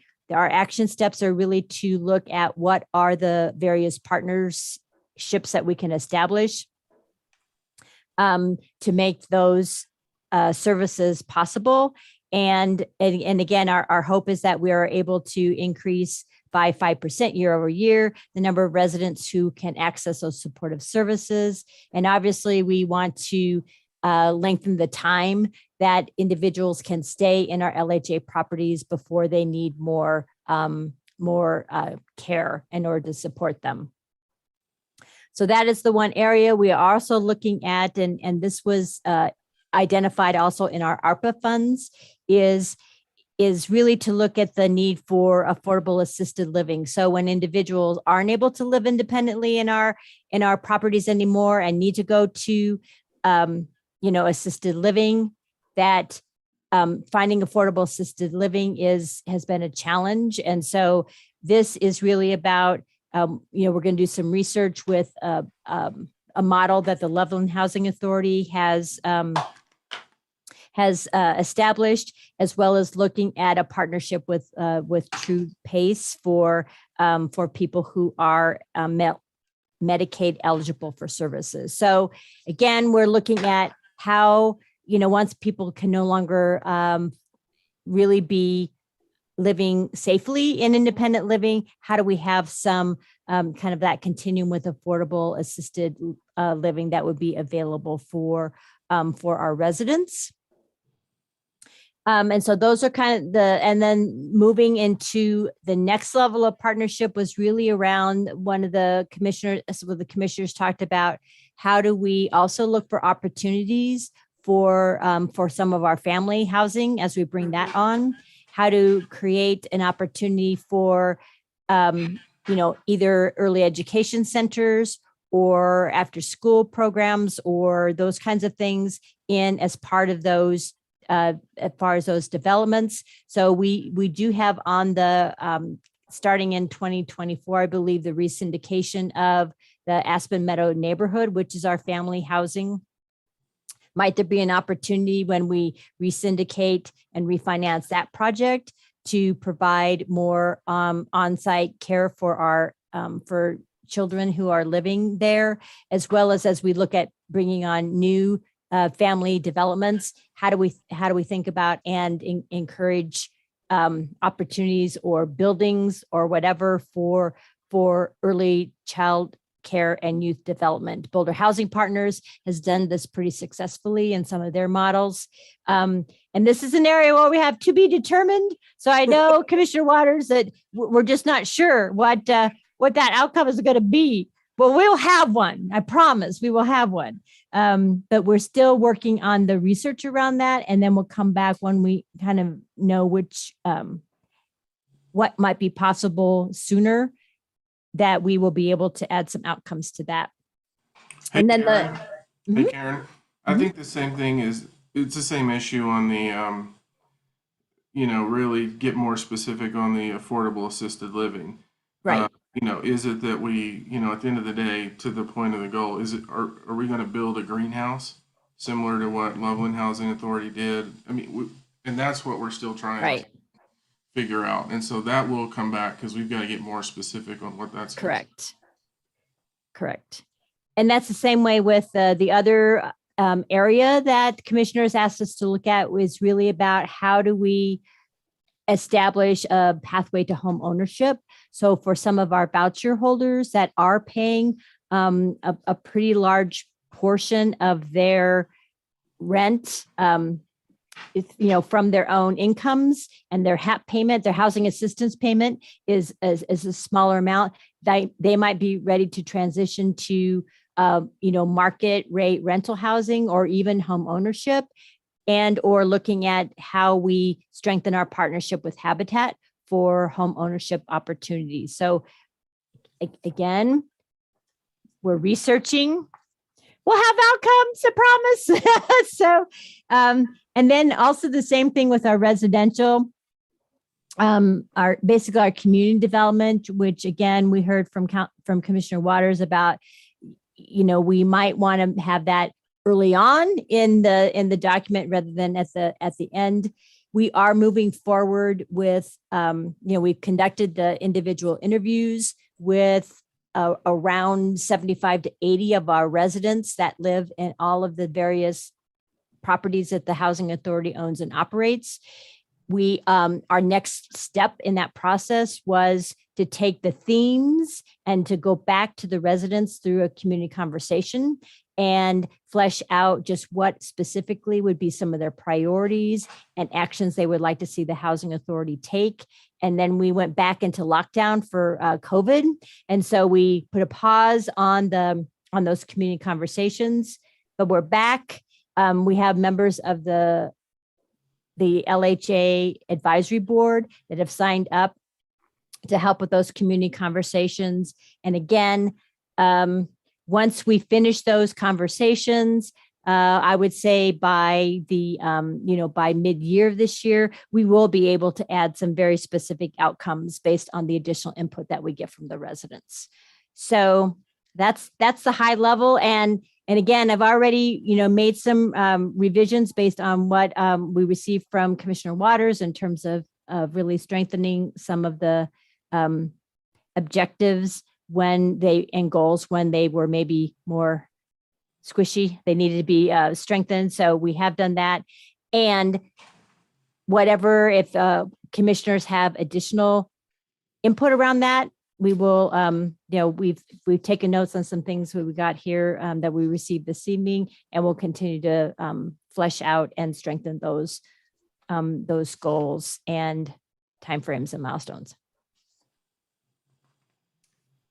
So I'm going to make a motion that Community Service Director Karen Rooney cannot retire. Do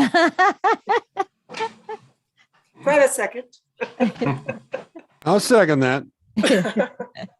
It's amazing the amount of work you do, and it's very exciting in the movement forward. Yeah. So I think we're really excited. In speaking for the staff that are on this call, it's excited to see the work. It's excited to see the focus. We really haven't had that before, and so it represents a lot of hope for a fabulous future, I think, for the Housing Authority and the folks that we are supporting and serving in our community. I think so too. Thank you. What we want to see by the end of the year is 2 projects under construction, if not a third resyndication, all at the same time. And I give you I'm just saying that because I've said this to the group. If you would have asked me when we took over the Housing Authority, if we would be talking about development of this magnitude, I think I said I would have thought we're crazy. This is a testament to the work that everybody on this and the people that you don't see on this. And what I mean by that is our resident managers, our maintenance staff. They are doing things right now that's freeing capacity up to do these things. And this is a team effort. And when you all will hear me talk about Center of Excellence and things like that, this is one of those that you bring that group together to take these big, hairy, audacious issues and you move pretty fast. Our opportunities. Take opportunities and you move fast. And they've done phenomenal work. We know we got more to do to tighten this up. And our commitment is we'll do that for you all. If you have feedback, send it to us via email. Okay. And we'll definitely take all of that and we'll bring it back to you. And if I could vote on the mayor's motion, I would love to be able to. Oh, great. Commissioner Martin. Yes, thank you, Chair Peck. I just want to say that, frustrations expressed all aside, it is clear the magnitude of work that's been done. And, our frustration, my frustration is because of the magnitude of the need, we have so much to do, and it is 2 steps forward, 1 step back as things change. And so I just want to express appreciation for having developed in less than 2 years, or exactly 2 years, I guess, the level of expertise in the city organization that makes it possible to do this at all. So thank you. Thanks.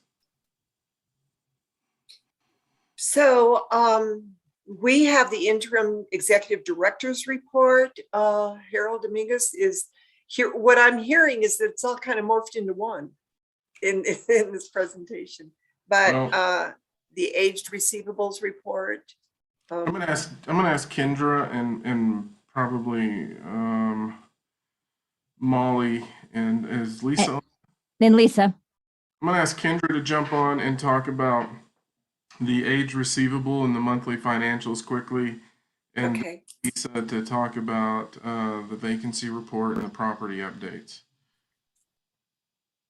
So when we started this journey a while ago, we started an AR balance of about $139,000, of which there was about 52,000 that was in prepayment or HAP suspense with community managers, assistants, and my graded accounting team, along with some write-offs that we had to do in December. You know, we've brought it down to a balance of 33,000 and only 20,000 in that prepaid. So, I mean, we've made great strides in getting the AR cleaned up, and we're in a much better cash situation than we were back in the day. So, and that's like a full team effort. You know, the reason we're in a better cash situation is, you know, HCV realized we could go up to the fair market rent on these PBV units and the HCV units to bring more money into these properties to help assist with capital needs assessments and repairs. We also had, you know, Lisa on board, who knew so much about property management, and how to and how to utilize those tools for those properties to make the best of their dollars. So, you know, we should be able to do some of these repairs on our own and without getting a third party involved. So we're in a much better cash situation with just that. Anywhere from $100,000 to $150,000 more in cash than we were at 2020, at the end of 2020. So it's been great to see the strides that all of them are making, you know, from community managers to the HCV staff, to the leaders on board here. So if anybody has any questions regarding any of the financials, most of it's it's still in audit play right now. Most of the properties have to have their audits completed by February 15th. So I think we've reached that goal, and some of them have been finalized. There's a few out there still, and those are the ones that pretty much just got finalized. But we'll start the LHDC audit and the LHA audit here soon. Have any questions for Kendra? No, it looks great. So Lisa, vacancy and property reports, property updates. Good evening. So for the occupancy, I'm just happy to and excited to state for the first time since I've been here, we've reached 97% at the end of January. So we're moving up. I positive that's going to continue into this month, well, February that we just closed. Not too much going on. We have a couple wait lists open right now. As of the first, we had the 202 properties, which are HUD 62 and over properties that are subsidized. Those wait lists open today, and they're open today and tomorrow.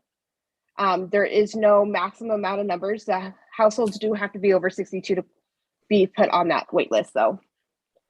And we also have Village Place waitlist open and Spring Creek's waitlist open as well, currently.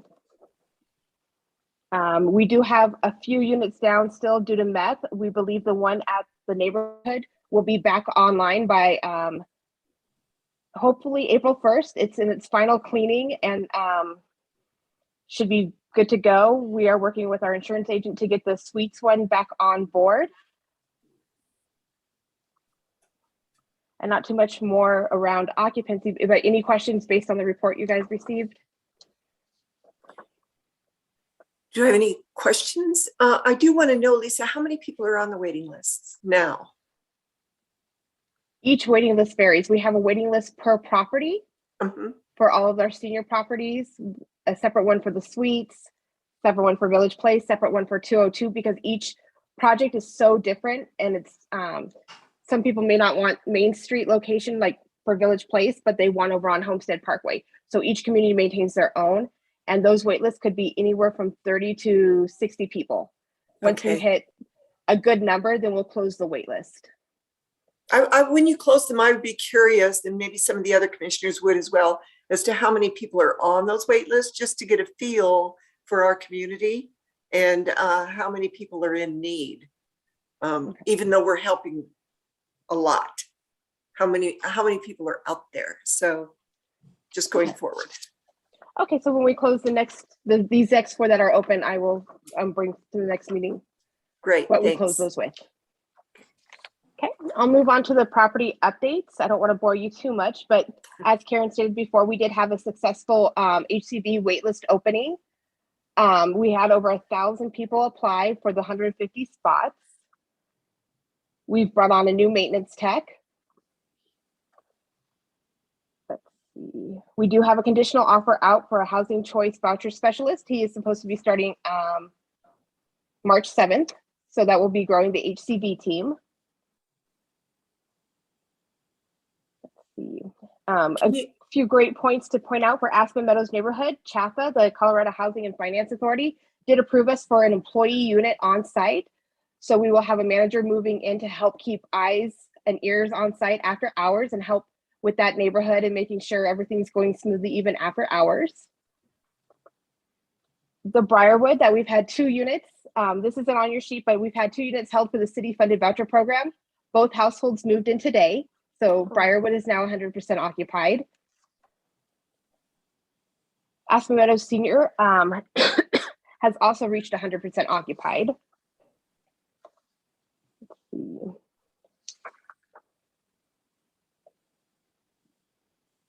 We still have a couple of spots open. We are still looking for a custodian. We're looking for another maintenance position. Okay.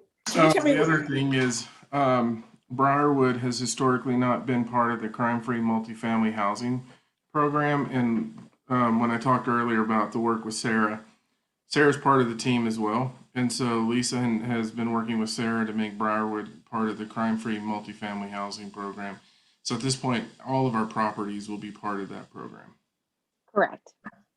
Briarwood was just inspected last Thursday. Lisa, what is the acronym HCV? What is that? Housing Choice Voucher. Oh, of course. Okay. I should know that.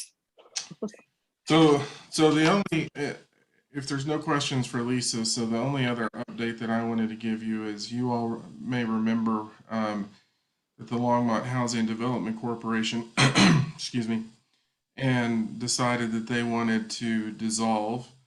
And so we're in the middle of untangling all of that at the moment. As you all know, Aspen Meadow Apartments, we actually did that through the resyndication on that property. We are part of the HUD 202 transfer is also to transfer that from Longmont Housing Development Corporation to the Longmont Housing Authority. And then I'm trying to think what's left, Molly. Help me on this one. The 2 biggest that we need to work on, Spring Creek and Fall River, and that's because they're so early in the process that we have to go through and work with the lenders and other folks to get that converted over to the housing authority. And that's going to take a fair amount of time, I think, to move through that process, but not what we initially thought. There's a fair amount of untangling that's going to have to occur on Chrisman 1. Chrisman 2 is being brought into the LHA portfolio. We have to untangle Chrisman 1. And what we didn't talk about is when you finance these, you get into C Corps and other things in order to make the tax credits work. So we have to start shifting all of that. So we have a team of our accountants, a lawyer, Ben Doyle, and Sarah Batt, all working with us right now as we're converting that over into the housing authority. And at the end of the day, what that also will do is strengthen our financial position as a whole. And as we move in the development, I think it streamlines the process. Right now, what we're working through on that is really to understand the CHODO component to this, which is a community housing development organization, and how we want to see if that can fit in play here, because we can't be a CHODO. And so we're going to have to figure that out. CHODOs actually went down because there wasn't a lot of money for them. And what we're hearing is there may be more money. So we're trying to understand that as we untangle the Longmont Housing Development Corporation and bring it in. So you all will probably start seeing that hit you probably within 3 or 4 months, Molly? Yep. So our first steps are to, based on our input from our tax auditor and the attorneys, fine tune the priority list of which properties we have to start first, which ones will be easy to pick off, which we need to start first because they'll take longer, which, as you mentioned, Crispin 1 is high on that list for that reason. So yes, we're working on a schedule and step-by-step process for each of these to outline it and know what each will require and the timelines associated. And the thing that we have to be really careful on is the tax liabilities involved in this, because one misstep can create hundreds of thousands of dollars in tax liabilities. And so it is be really measured as you're moving through this. And we're all learning tax law now for affordable housing. Any questions about the LHDC move?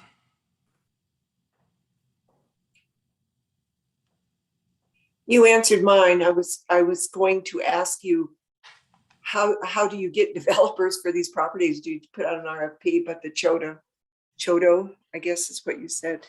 So there are, it's a different question depending on what it is. And you can do an RFP. Sometimes there are developers that are developers that are very specific to this type of affordable housing. And so sometimes they'll come to you. That's actually what happened with Crispin.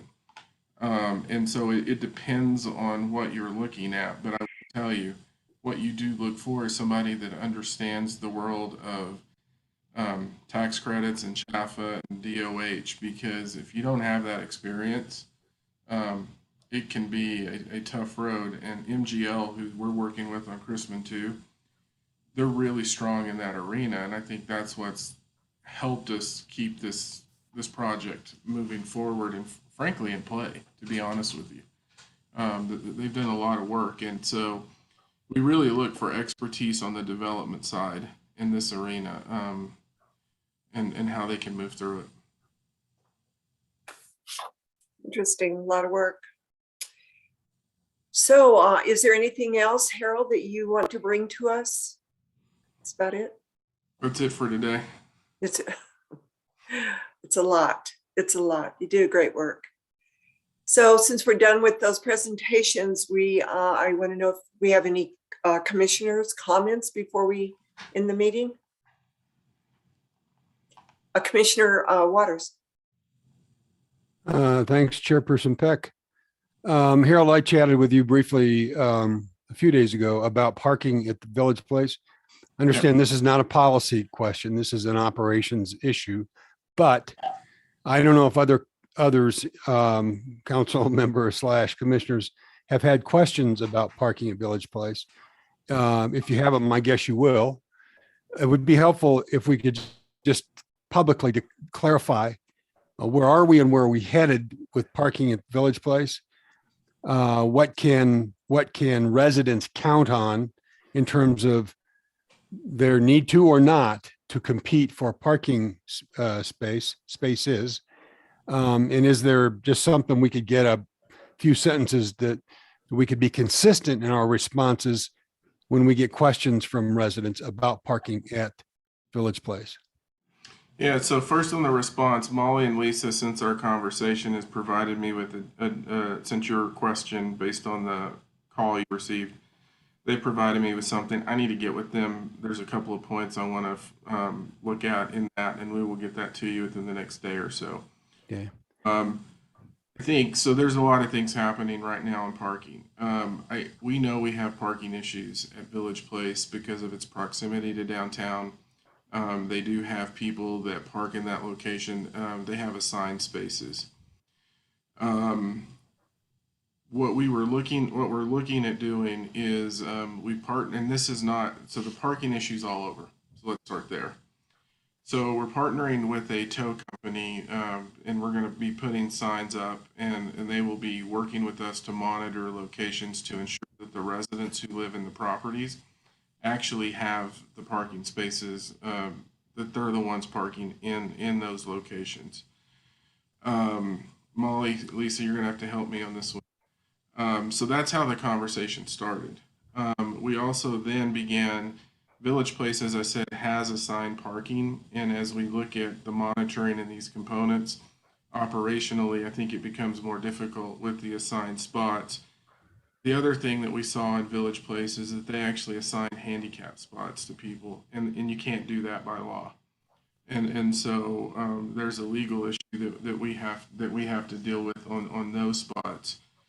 But generally, I think there was some understanding that they were going to have to compete with parking for the DDA in the Village Place parking lot, and that's not the intent of this. The intent of this is to ensure that there are parking spots for people who live in those locations. Lisa also told them that this is not something we're doing today. It'll be, I think, 6 months is what you talked about based on what we're able to do. And so we were trying to have that conversation with them ahead of time. Now, all that being said, we talked about the re-syndication of Village Place, and we know when we do that, we're going to have construction. We're going to need to have a place to stage construction, and we will be actively engaging in conversations with the residents of Village Place as we move into that area. And so that's a quick update on that, but we'll give you all the specifics in that email. Thank you. Lisa, Molly? Yep, but you covered it well. Thanks. Thank you. So are there any other comments from commissioners? Seeing none, I think that we need a motion to adjourn this meeting. I move to adjourn. Can I have a second? Thank you, Commissioner Martin and Commissioner Waters. So all those in favor of adjourning, raise your hand. Thank you. This was a really good meeting. You gave us a lot of information, good information. Thank you.